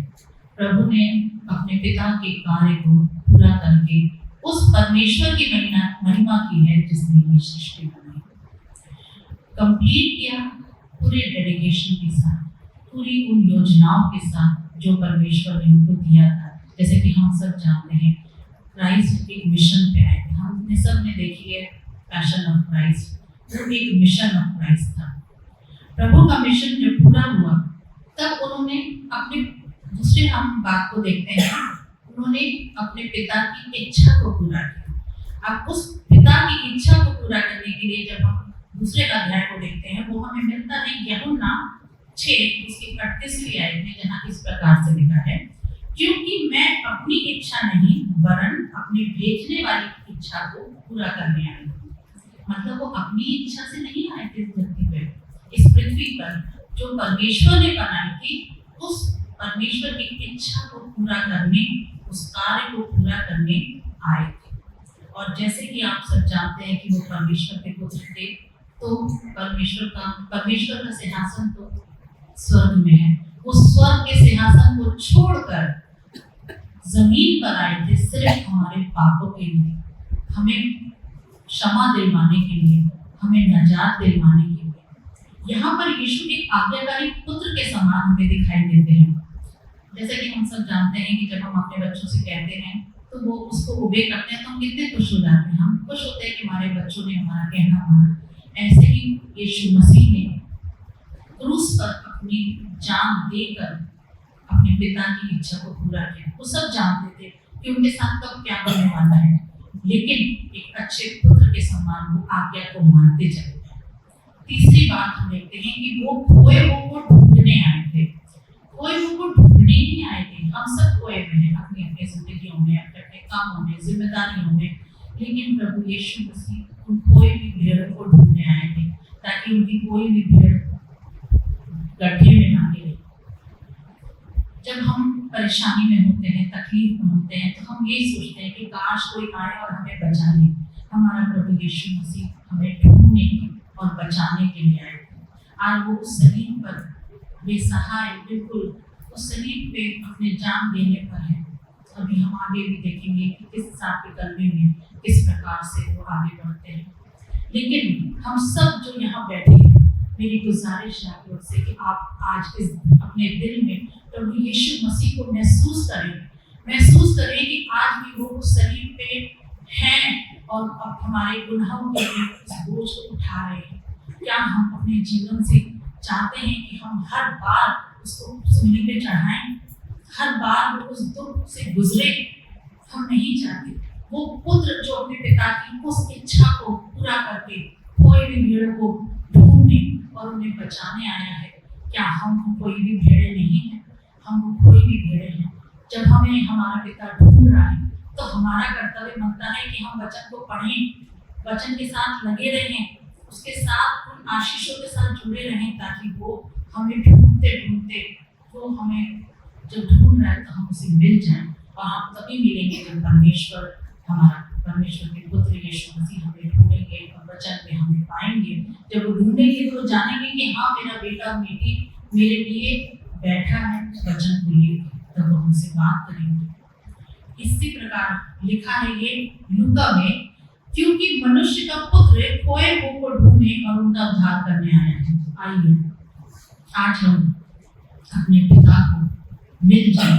आज हमें और ना ढूंढना पड़े, वो और परेशान ना होना पड़े, बल्कि हम अपने आप को उसको समर्पित करें। जैसे कि बाइबल में प्रभु उन लोगों को जो पाप में खो गए थे ढूंढ के बचा लेते हैं, वैसे ही हम नजात पा जाते हैं, हम एक नया जीवन पा जाते हैं। जब हम उस नए जीवन को पाते हैं तो हमारा वो मिशन जो प्रभु ने अपने जीवन में चलाया था आज भी चल रहा है। ये वचन हमें दिया गया है ताकि हम सामर्थी बने, क्योंकि हमारा परमेश्वर सामर्थी था और वो सामर्थ्य में उसके वचन को पढ़ के ही आएगी। ये वो एक और कार्य था जो पूरा। चौथा है जो वो व्यवस्था को पूरा करने आया था, जो हमें मिलता है मत्ती में। यहाँ इस मत्ती 5 और उसकी 17वीं और 18वीं आयत में, ये ना समझो कि मैं व्यवस्था को या भविष्यवक्ताओं की पुस्तक को लोप करने आया हूँ, लोप करने नहीं पूरा करने आया हूँ। और जब तक ये बातें पूरी ना हो जाएं तब तक उसमें से एक भी बिंदु हटने नहीं पाएगा। ये हमने कल आकाशा में शरीक हुए, पवित्र भोज को हमने लिया, प्रभु ने हमको व्यवस्था दी। व्यवस्था में एक पाक सेटलमेंट को पूरा करने के लिए हमें सिखाया कि हम जब तक प्रभु ना आ जाएं तब तक हम कैसे उनके साथ जुड़े रह सकते हैं उस वाचा में, ताकि जब प्रभु आए तो हम उनके साथ जाने के लिए बन सके। इसलिए उसने उस व्यवस्था को भी पूरा किया जो हमें प्रभु ने दी, जिसको हमने कल हम सब बहुत से लोगों ने पूरा किया यहाँ आके, ताकि हम उसके साथ उस भोजन में शरीक हो सके जिसको हम उसके लहू और उसके बदन के रूप में याद करते हैं और लेते हैं। पूरी ईमानदारी के साथ उसे लीजिए, क्योंकि हमारा प्रभु पवित्र है और वो चाहता है कि हम भी पवित्र बने। इसी प्रकार से पांचवी बात जो प्रभु ने पूरी करी वो थी शैतान के हर एक काम को नष्ट करना, शैतान के कामों को नष्ट करने के लिए, जिससे जो हमें ये बताता है, हमें इतना बिजी कर देता है कि हम ये सोचते हैं कि अरे वचन पढ़ने का तो समय ही नहीं है, क्योंकि शैतान ये चाहता है कि हम परमेश्वर के साथ ना लगे, ना जुड़े और ना ही हम परमेश्वर के पुत्र और पुत्रियां बन जाएं। तो शरीर से जब उन्होंने बोला कि पूरा हुआ, तो ये भी एक पॉइंट था जो शैतान की हार हुई, और जहां हम देखते हैं जिसमें उसने शैतान को हराया, पाप से हराया, साथ में मृत्यु को हराया। मृत्यु को कैसे हराया? हम सब मरते हैं, जीते हैं। मृत्यु को इसलिए हराया क्योंकि हमें नरक की मृत्यु नहीं चाहिए, हमें स्वर्ग में जाना है, अपने पिता के पास। शैतान हमारा पिता नहीं है, हमारा पिता है प्रभु यीशु मसीह। हमें अपने पिता के पास जाना है और शैतान के काम को नष्ट करके उसने उस कार्य को भी जो परमेश्वर ने उसे दिया था, उस मिशन को जो परमेश्वर ने उसे दिया था, उसे पूरा किया। इसीलिए हम देखते हैं कि जब शैतान हमारे जीवन में बहुत सारी गड़बड़ियां पैदा करने की कोशिश करता है और जब हम गिड़गिड़ा के प्रार्थना करते हैं और अपने प्रभु के पास जाते हैं, घुटनों पे आ जाते हैं, तो पिता हमें शांति देते हैं, सुकून देते हैं और साथ में हमें मार्ग भी बताते हैं, क्योंकि वही तो मार्ग है, वही सत्य है, वही जीवन है, सब कुछ वही है। इसलिए उन्होंने इस बात को पूरा किया इस उसमें कि शैतान हमें ले ना जा पाए। लेकिन ऐसा ना हो कि हम नरक की आग में जले और हमारा पिता हमसे कहे कि मेरे बेटे और मेरी बेटियों, मैं तुम्हें लेने आया था, मैं द्वार पे खड़ा खटखटाता था, लेकिन तुमने द्वार नहीं खोला। क्या ये वो द्वार है जो आज हमें यहाँ देख रहे हैं? नहीं, ये हमारे दिल का द्वार है। यदि हम अपने दिल के द्वार को खोलेंगे तो परमेश्वर उसमें आएंगे और वो वचन पूरा होगा कि मैं अपनी कोई भी भेड़ को ढूंढने आया हूँ, मैं शैतान की उस चालों को खत्म करने आया हूँ, मैं परमेश्वर की उस इच्छा को पूरा करने आया हूँ। ये सारी चीजों को जब हम देखते हैं तो हमें सिर्फ और सिर्फ यही दिखाई देता है कि परमेश्वर ने जब अपने हर एक कार्य को अपने उस टाइम पीरियड में जो परमेश्वर ने उन्हें दिया था, यीशु मसीह ने पूरा किया। और एक अच्छे पुत्र होने के नाते आज वो सलीब पे है। आज वो सलीब से हम लोगों की तरफ देखते हैं कि क्या तुम हर बार हर साल मुझे ऐसे ही सलीब पे चढ़ाओगे? क्या मैं तुम्हारे लिए हर बार ऐसे ही दुख उठाऊंगा? ये एक प्रथा है जो हम दिल से निभाते हैं, क्योंकि हम आज भी महसूस करते हैं कि हमारे यीशु मसीह ने हमारे विचार जो आज यहाँ बैठा है वो अपने दिल में ये सोच के कि हमारे प्रभु ने हमारे लिए जान दी और हम उसको बार बार सूली पे नहीं चढ़ाएंगे। मैं आपसे आपके साथ आखिरी में एक वर्ष पढ़ना चाहूंगी जो कि लिखी है पहला कुरिन्थियों उसका पहला अध्याय 3री आयत में, जहाँ इस प्रकार से लिखा है, परंतु उसी को और उससे तुम मसीह यीशु में हो जो परमेश्वर की ओर से हमारे लिए ज्ञान ठहरा, अर्थात धर्म और पवित्रता और छुटकारा। जी, वो हमारे लिए ज्ञान ठहरा, धर्म ठहरा, पवित्रता और छुटकारा। परमेश्वर ने हमें छुटकारा दिया पाप के बंधन से, नरक की उस आग से जिसमें से हमें से कोई नहीं जलना मांगता। जरा सी हमें चिंगारी लग जाए, जरा सा गैस के पास पड़ के चोट लग जाए तो हमें लगता है अरे बाप रे, दवाई लगाओ, ये करो। सोचिए वो नरक की आग कैसी होगी जिसमें निरंतर हम जलते रहेंगे। क्या हम में से कोई चाहता है उस आग में जलना? नहीं, कोई नहीं चाहता। इसलिए आज ही यीशु मसीह तीसरे दिन जिंदा होंगे, वो हम बाद में देखेंगे, लेकिन आज ही आप उसको महसूस कीजिए कि आज भी वो सलीब से आपको पुकारते हैं। वो कहते हैं मेरे बेटे और बेटियों, मैंने अपना कार्य पूरा किया, अब तुम्हारी बारी है, तुम भी अपनी जिम्मेदारी को पूरा करो। वचन को पढ़ के, अपने उस पथ पे चल के जो तुम्हारे माता पिता ने तुम्हें जीवन बचपन से लेके आज तक बताया, जो पवित्र शास्त्र में हमें मिलता है, उन सारी बातों को पूरा करें। आइए हम उन बातों को सोचते हुए अपनी इन आंखों को झुकाएं और प्रार्थना करें कि क्या क्या हम पूरा कर सकते हैं अपने पिता के लिए आज से। आइए हम प्रार्थना करें। धन्यवाद देते हैं पिता परमेश्वर आपके सुंदर दिन के लिए जिसमें आज हम जीवित हैं। पिता परमेश्वर आपने हमें जीवन दिया पर आपने वो क्रूस की मौत कबूल की, जबकि प्रभु वो क्रूस की मौत आपके लिए नहीं वो हमारे लिए थी, लेकिन आपने हमारे पापों के लिए उस क्रूस को कबूल किया। धन्यवाद देते हैं पिता आपने गुनाहों को क्षमा किया और ये वचन हमें दिया कि हम आज अपने जीवनों में ये सोच सके समझ सके कि जब पिता ने हर कार्य को पूरा किया तो हमें भी उन कार्यों को जो उसने हमें दिया है पवित्र शास्त्र के रूप में पूरा करें। इस दुआ को आपके प्यारे यीशु मसीह के नाम से मांगते हैं, आमीन। आइए हम पढ़ेंगे लूका रचित सुसमाचार से उसका 23वां अध्याय 44 से 47 तक। Luke chapter 23 from verse 44 to 47। यहाँ ऐसा लिखा है, लगभग 2 पहर से तीसरे पहर तक सारे देश में अंधियारा छाया रहा और सूर्य का उजियारा जाता रहा और मंदिर का पर्दा बीच में से हट गया। और यीशु ने बड़े शब्द से पुकार कर कहा, हे पिता, मैं अपनी आत्मा तेरे हाथों में सौंपता हूँ। और यह कहकर प्राण छोड़ दिए। सूबेदार ने जो कुछ हुआ था देखकर परमेश्वर की बड़ाई की और कहा, निश्चय यह मनुष्य धर्मी था। ये मसीह की इंजील है, मसीह की सिफारिश। Those are things good Friday का आज अंतिम वचन और शायद मेरे और आपके लिए हर साल का वचन कि प्रभु यीशु मसीह अपने पिता को अपनी आत्मा सौंप दें। और अभी हम हर साल की तरह बैठे हैं, कुछ लोग शायद नहीं बैठ पाते, बीच में उठते हैं। और अगर यीशु बार बार क्रॉस से उतरता 3 घंटे भी, that would have been a very different picture. It will be a paradoxical sermon and something very comic. If Jesus hung one hand, अभी मैं बात कर क्या?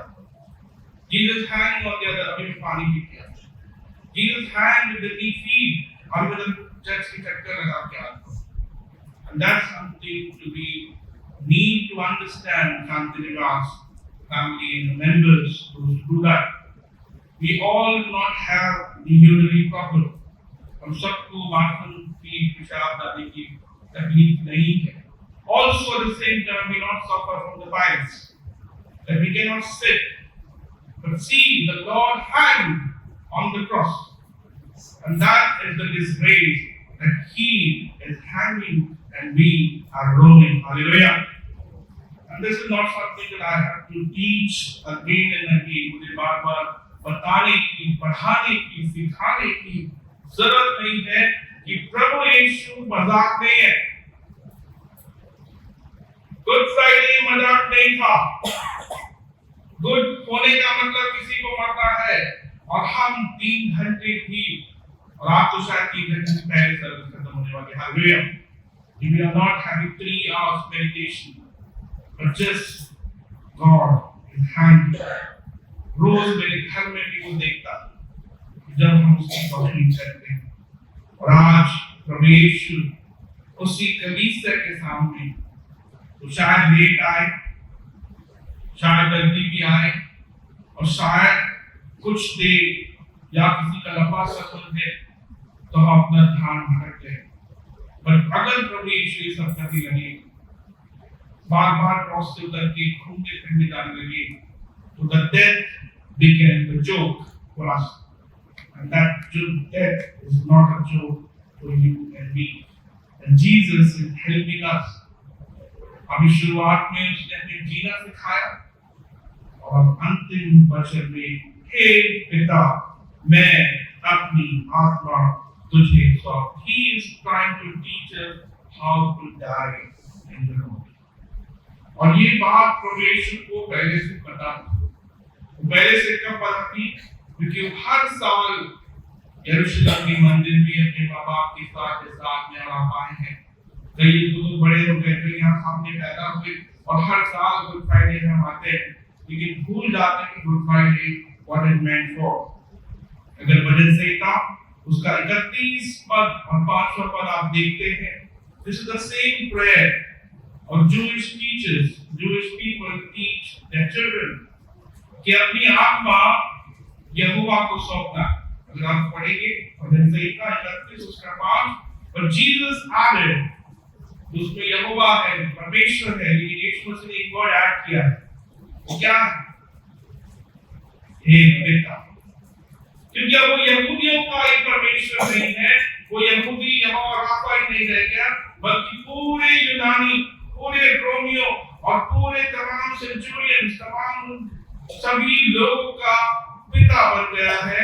और पिता नीचे देख रहा है, क्या देख कि अब मेरे बेटे का समय आ गया और वो जब तक अपने प्राण मुझे नहीं सौंपता है, प्रभु उसको नहीं देगा।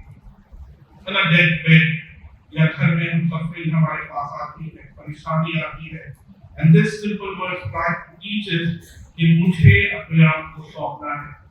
जब तक हम सरेंडर नहीं करेंगे, जब तक मैं और आप अपने आप को उसके हवाले नहीं करेंगे, वो लेगा नहीं, वो काम ही नहीं करने देगा, वो काम पूरा होगा। And this is Jesus began, as our sermon began in the morning, our Father, हे पिता तुमने मुझे क्यों छोड़ा, हे पिता मेरे क्षमा कर, और हे पिता याद तुझे सौंपता। और वह बहुत अच्छा पाठ में पढ़ा है, अगर थोड़ा और पढ़ते, ये लूका की इंजील 23वां अध्याय 44 to 49। लगभग दोपहर के पहर के 30 तक सारे देश में अंधकार छा गया, सूर्य का उजाला जाता रहा और मंदिर का पर्दा हट गया। यहाँ तक तो सबने पढ़ लिया, लेकिन 48 वर्ष है, और भीड़ जो यहाँ देखने को इकट्ठा हुई है। आप भी चर्च में कोई जोक को देखने नहीं आता, कोई मूवी देखने नहीं आता, कोई यहाँ पे प्लेटफॉर्म पर सिंगिंग कंपटीशन देखने नहीं आता।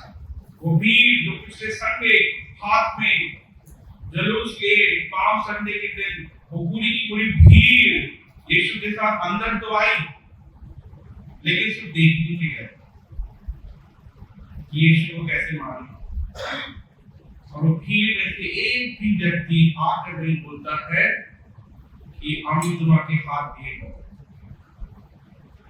अपना हाथ यीशु की कील के आगे कोई भी रख सकता था, कोई भी रख सकता था, लेकिन सब देखने आते हैं चर्च में, सब देखने आते कि आप क्या गाँव हो रहा है। और जब मन करता जेब में हाथ डालते हैं, मुंह उठा के चले जाते हैं, फिर आते हैं, फिर चले जाते हैं, अभी भी सर्विस खत्म नहीं है, वो वास्तव में that practice church has to stop. The people of faith has to stop. जब यीशु मसीह 3 घंटे तन सकता है, तो मैं अपने आप को 3 घंटे भी एक केंद्र में अनुशासित नहीं कर सकता, तो मैं परमेश्वर के लिए वो कैसी भीड़ में घूम जाऊंगा। और यही मुझे आज सीखना है कि वो भीड़ में एक भी एडवोकेट नहीं था जो यीशु मसीह के लिए रोमियो से मुकदमा जीता। उस भीड़ में कोई भी ऐसा सिपाही नहीं था कि यीशु मसीह के सामने अपना हाथ रख देता और कील और हथौड़े को छीन लेता। लेकिन आज हम एक दूसरे से लड़ने को, एक दूसरे से बहसने को लिए चर्च के अंदर और चर्च के बाहर भी स्थान भूल जाते हैं। That mob, the common cries कि हम एक भीड़ बन जाएं, वो तोड़ दें, और भीड़ बन जाए, वो तोड़ दें, और भीड़ बन जाए, और हम सब कुछ बर्बाद कर दें। लेकिन Jesus was trying to teach something else कि और भीड़ जो ये देखने को इकट्ठा हुई थी, यीशु को बचाने के लिए नहीं इकट्ठा हुई। यीशु का चमत्कार देखने के लिए इकट्ठा नहीं हुए, जबकि यीशु मसीह उनके साथ सब कुछ कर चुका है। जब लाजर को जिंदा किया वहां भीड़ थी, जब बहुत सारे पाप से भरी हुई मरियम मगदलीनी को पूरा शहर, पूरा देश पत्थर से मार दिया, वो भीड़ थी। लेकिन आज की सिर्फ भीड़ क्या है, वो देखने आई है पाप करने, क्योंकि हम भीड़ में जुलूस में गए, चर्च में भी जुलूस निकाला। और आज ये भीड़ इस घटना को सिर्फ क्या है, देखने के लिए इकट्ठा हुई है, सुनने के लिए, बचाने के लिए नहीं, अपने प्राण यीशु के लिए बलिदान करने के लिए नहीं। और इस घटना को देखकर बड़ा अच्छा काम की थी भीड़। क्या करा उन्होंने भीड़ ने? इस घटना को देखकर भीड़ क्या कर रही है? अपनी छाती पीट पीट कर चली गई। मैं और आप भी ऐसी भीड़ का हिस्सा ना बनो। Sunday after Sunday we just come like a crowd and people. We do not know how to sing, we do not try to sing, we do not know how to read our Bible, we do not know how to sit in the church, the decorum, the law for the Lord. बस आए हैं घूमने की जगह में, park है नहीं,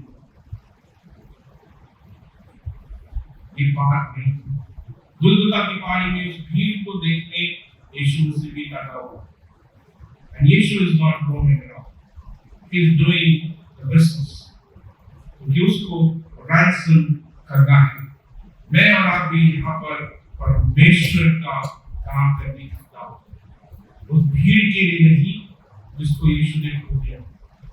उस एक एक विश्वासी की तरह इकट्ठा होते हैं जो वो खाने के लिए इकट्ठा कर रहे थे और एक दूसरे के लिए क्या कर रहे, ठहरे रहे। That people come all together और वहां पर हम उसको देखिए। लेकिन वो भीड़ ने छाती पीटी और छाती पीटते हुए लौट गए। और प्रेरितों की पत्री में ये भीड़ खड़ी हो गई। प्रेरितों की पत्री उसके दूसरा अध्याय जब आप पढ़ेंगे घंटा की, ये भीड़ उस पतरस जिसने इनकार कर दिया, यीशु मसीह का आखिरी चेहरा जिसने मना कर दिया, उसका सरमन सुन के वो सारी भीड़ ने अपने पाप मान लिए। और जिस दिन हमने अपने पाप मान लिए, वो भीड़ का बपतिस्मा हो गया। They all have become believers। वो करीब 5,000 3,000 की संख्या में वो भीड़ मुझे और आपको दिखती है। लूका गदर पर हम पढ़ते हैं उसका 18वां अध्याय और उसका 13वां पद, जब हम देखते हैं उस भीड़ के बारे में और उस जो वहां पर एक सिपाही खड़ा है, वहां पर लूका उसका 18 अध्याय 13 पद, परंतु चुंगी लेने वालों ने दूर खड़े होकर स्वर्ग की ओर आंखें उठाना भी ना चाहा, वरन अपनी छाती पीट पीट कर कहा, हे परमेश्वर मुझ पापी पर दया कर। और ये वही भीड़ है। लेकिन आज वो टैक्स कलेक्टर जो मंदिर में खड़ा हुआ था बाहर से, आज भीड़ ने गवाही नहीं दी, लेकिन इस रोमी साम्राज्य के उस रोमी सेंचुरियन ने गवाही दी कि ये परमेश्वर का क्या बोला उसने, धर्मी है। जो मौत हुई है, जो बेचारा 3 घंटे से वहां पर बैठे हैं, देखो उनको वापस वाला को बैठे हुए, वो धर्मी है। देखो वो आंटी कितनी बुजुर्ग है, लेकिन सुबह 8:30 बजे से आई, धर्मी है। Jesus is not practicing this. We have to practice this. Your coming discipline teaching others how to behave in the church. Whether it is youth, Sunday school, priest, or lay leaders, or anybody, you are living a life 2000 years after Jesus. और Jesus ऐसा भी है कि बुजुर्ग वहां से आए थे, उनके पैरों में नसों में दर्द था, he still said for the Lord, वो घूमने नहीं आए, वो पीछे टेंट में क्या बन रहा है वो देखने नहीं आए। और यही ethical teachings मुझे आपको चाहिए, that we become one united शांतिनिवास। अपना इंडिविजुअल धार्मिकता पर नहीं जाना, एक जन की धार्मिकता में नहीं जाना है, हम सबकी धार्मिकता से प्रभु के बच जाए और मुझे और आपको फिर मरना सिखाता है। वो जीना भी सिखाता, लेकिन आज वो अपनी आत्मा परमेश्वर को सौंप दे। क्या हम अपनी आप को डिसिप्लिन में नहीं सौंपते? तो परमेश्वर अनुशासन, परमेश्वर उस बेदौर पृथ्वी को ठीक कर सकता है। परमेश्वर उस कोड़े मारे वाली कमर को, उस छिदे हुए हाथ को, उस मरे हुए यीशु को जिंदा कर सकता है। तो मेरे और आपके जीवन में भी वो बिगड़ैलपन को दूर कर सकता है। मेरे और आपके जीवन में भी वो डिसिप्लिन को ला सकता है, अगर मैं 1% अपने खुदा को खुदा मानूं। और शायद यही आप चर्च को कर रहे हैं। बहुत लंबे लंबे रेफरेंसेस नहीं, बहुत लंबी लंबी हिस्ट्रीज नहीं, but I live like Jesus.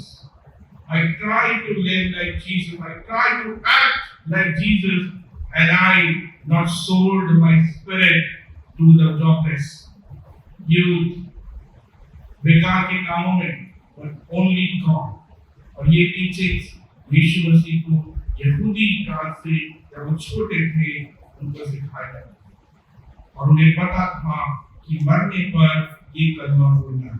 Hallelujah. अगर आप इस्लाम धर्म को जानते हैं, किसी को मानते हैं या आपके फ्रेंड्स हैं, जब वो मरते हैं तो उनके कान में कलमा पढ़ा जाता है, हम वो भी बोलते हैं।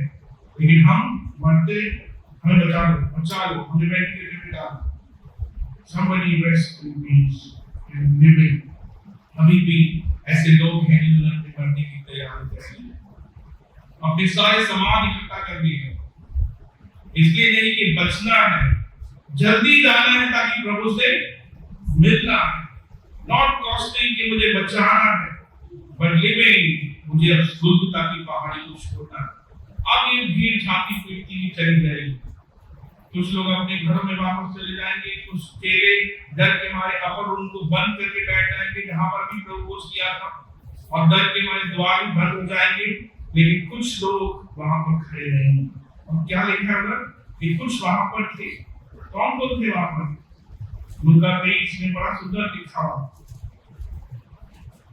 जो स्त्रियां गलील से उसके साथ आई थी, ओनली फीमेल्स, वाई, बहनें, जिनको कोई नहीं पूछता, जिनको कोई आगे लीडरशिप नहीं चुनता, वो बेचारी खड़ी रहेगी too bold enough to face Caesar, to face soldiers, and the female become the real identity of resurrection Christ।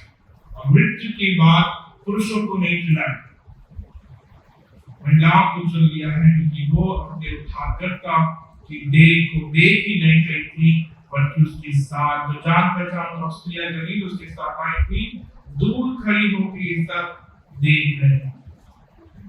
आज मुझे चर्च के बाहर दूर खड़े नहीं होना, उस गेट पे नहीं खड़े होना, ड्यूटी कराना, उधर बाथरूम के आगे नहीं खड़े होना, मुझे सलीब के पास खड़े होना। और सलीब के पास वही खड़े हो सकता है जो परमेश्वर से इन बुजुर्गों की तरह प्यार करता है। हमसे ज्यादा तो ये बेचारे बोर हो जाएंगे इन करते हैं, they are not walking away। We have to listen our voice कि परमेश्वर आज सच्चे से क्या चाहता है। जरूरी नहीं कि सारी कलमें आपको याद रहेंगे, जरूरी नहीं सारी बाइबल आपको याद रहने वाली है। आपको पता है कि आपका विश्वास कहां पर, किस समय क्या है, आप अपने आप से मिलने वाले हैं। परमेश्वर आपके पास है। बहुत बड़े बड़े थियोलॉजिकल डॉक्टर्स नहीं बनाने चाहिए, बड़े प्रोफेसर, बहुत सारे सर्मन देने वाले नहीं बनाने। Only you believe in Christ and behave as Christ supposed to behave। और ये बात प्रभु यीशु ने उस सलीब पर, उस जगह पर घूम फिर कर नहीं, अपने आप को कंट्रोल करके उस एग्नी में, हे पिता, मैं अपनी आत्मा तुझे सौंपता हूँ। मैं और आप अपनी आत्मा प्रभु को कब सौंपेंगे? या उस भीड़ की तरह हर संडे आते हैं, हाँ ये नहीं हो रहा चर्च में, हाँ ये नहीं हो रहा, कमेटी ये नहीं कर रही, सेक्रेटरी ये नहीं कर रहा, we do that। पादरी ये नहीं कर रहा, मैं नहीं सुन रहा, छाती पीटते रहे, और कई तो सदियों से पीट रहे, एक भी वो मकसद पूरा नहीं हुआ। पर हमें छाती पीटने वाला नहीं बनना था, प्रेरितों की पत्री में सरमन सुनकर अब उनके ऊपर पवित्र आत्मा की जीव की तरह सब मिलकर पूरे संसार में उन्होंने कई चर्चें करा दी। ऐसा फरीदाबाद शांति निवास की एक जन को बनना है। हम इस चार दीवारी की गलतियां ढूंढ के गलतियां एक दूसरे में ठोक कर रह जाते हैं। हिम्मत है बाहर सड़क पे चल के दिखा, बाहर जो पूरा प्रयास को भागे, बाहर जो अशिक्षा है हमारी गलियों में, हमारे अपनी कलीसिया में जो लोग गरीब हैं, जिनके बच्चे पढ़ नहीं सकते हैं, उनको पढ़ा के दिखाएंगे। वो मदर टेरेसा के इतने सारे होम्स हैं जिनपे धुलाई, कपड़ों की धुलाई करने वाले लोग नहीं है, वो पैसा नहीं चाहिए उनको, लेकिन नाम मिल पाओ। कितने भी हमारे होम्स हैं, हमें पता ही नहीं है कि होम्स है कि नहीं, मदर है कि नहीं, ये हमारे कहीं अनाथ आश्रम है कि नहीं। हमें अब उनको चलाने के लिए अपनी आत्मा को परमेश्वर को सौंपना है, परमेश्वर हमारा उद्धार करेगा। जरूरी नहीं कि आपको बाइबल वर्स याद रहे, जमीनी रहे, पर एक काम उसका याद रहता है कि परमेश्वर को आदर देने से, समय पर आदर देने से मेरी जिंदगी को बदल देता है। अगर मैं भी रोज यहाँ से मालूम करता हूँ I will do discourse, then nobody will believe what I preach. So please understand 2023 what God wants, not just nominal Christians, but faithful community of believers. I am God. परमेश्वर हम आपका धन्यवाद करते हैं। 2023 का शुभ शुक्रवार हमारे जीवनों के लिए उद्धार का कारण है, और हम बहुत बड़े बड़े बातों में नहीं बल्कि अपने छोटे से छोटे कामों में आपकी योग्य ठहरे, जिससे आपकी ऐसी महिमा हो जैसे पिता के पुत्र के द्वारा और पुत्र की पिता के द्वारा होती है। हमारे तमाम जवानों, महिलाओं, बुजुर्गों, एल्डर्स, पुरुषों, पीसी मेंबर्स, लीडर्स, उन सबको तेरे हवाले करते हैं कि पिता बीते 55 साल में तूने हमें जोड़ के रखा कि अब हम उठे और प्रकाशमान हो, और केवल इस भवन के लिए नहीं पिता, भारत के लिए विदाई का कार्य है। इस शुक्रवार हमारी तमाम गलतियों की क्षमा उस शरीर पर हो, और जो हमें करना चाहिए था वो हमने नहीं किया, जो हमें नहीं करना चाहिए था वो हमने किया। इस बात को लेकर हम जाए और आपकी इच्छा को पुनरुत्थान के पर्व में देखें कि आपने हमें स्वीकार किया। परमेश्वर मसीह के पवित्र नाम से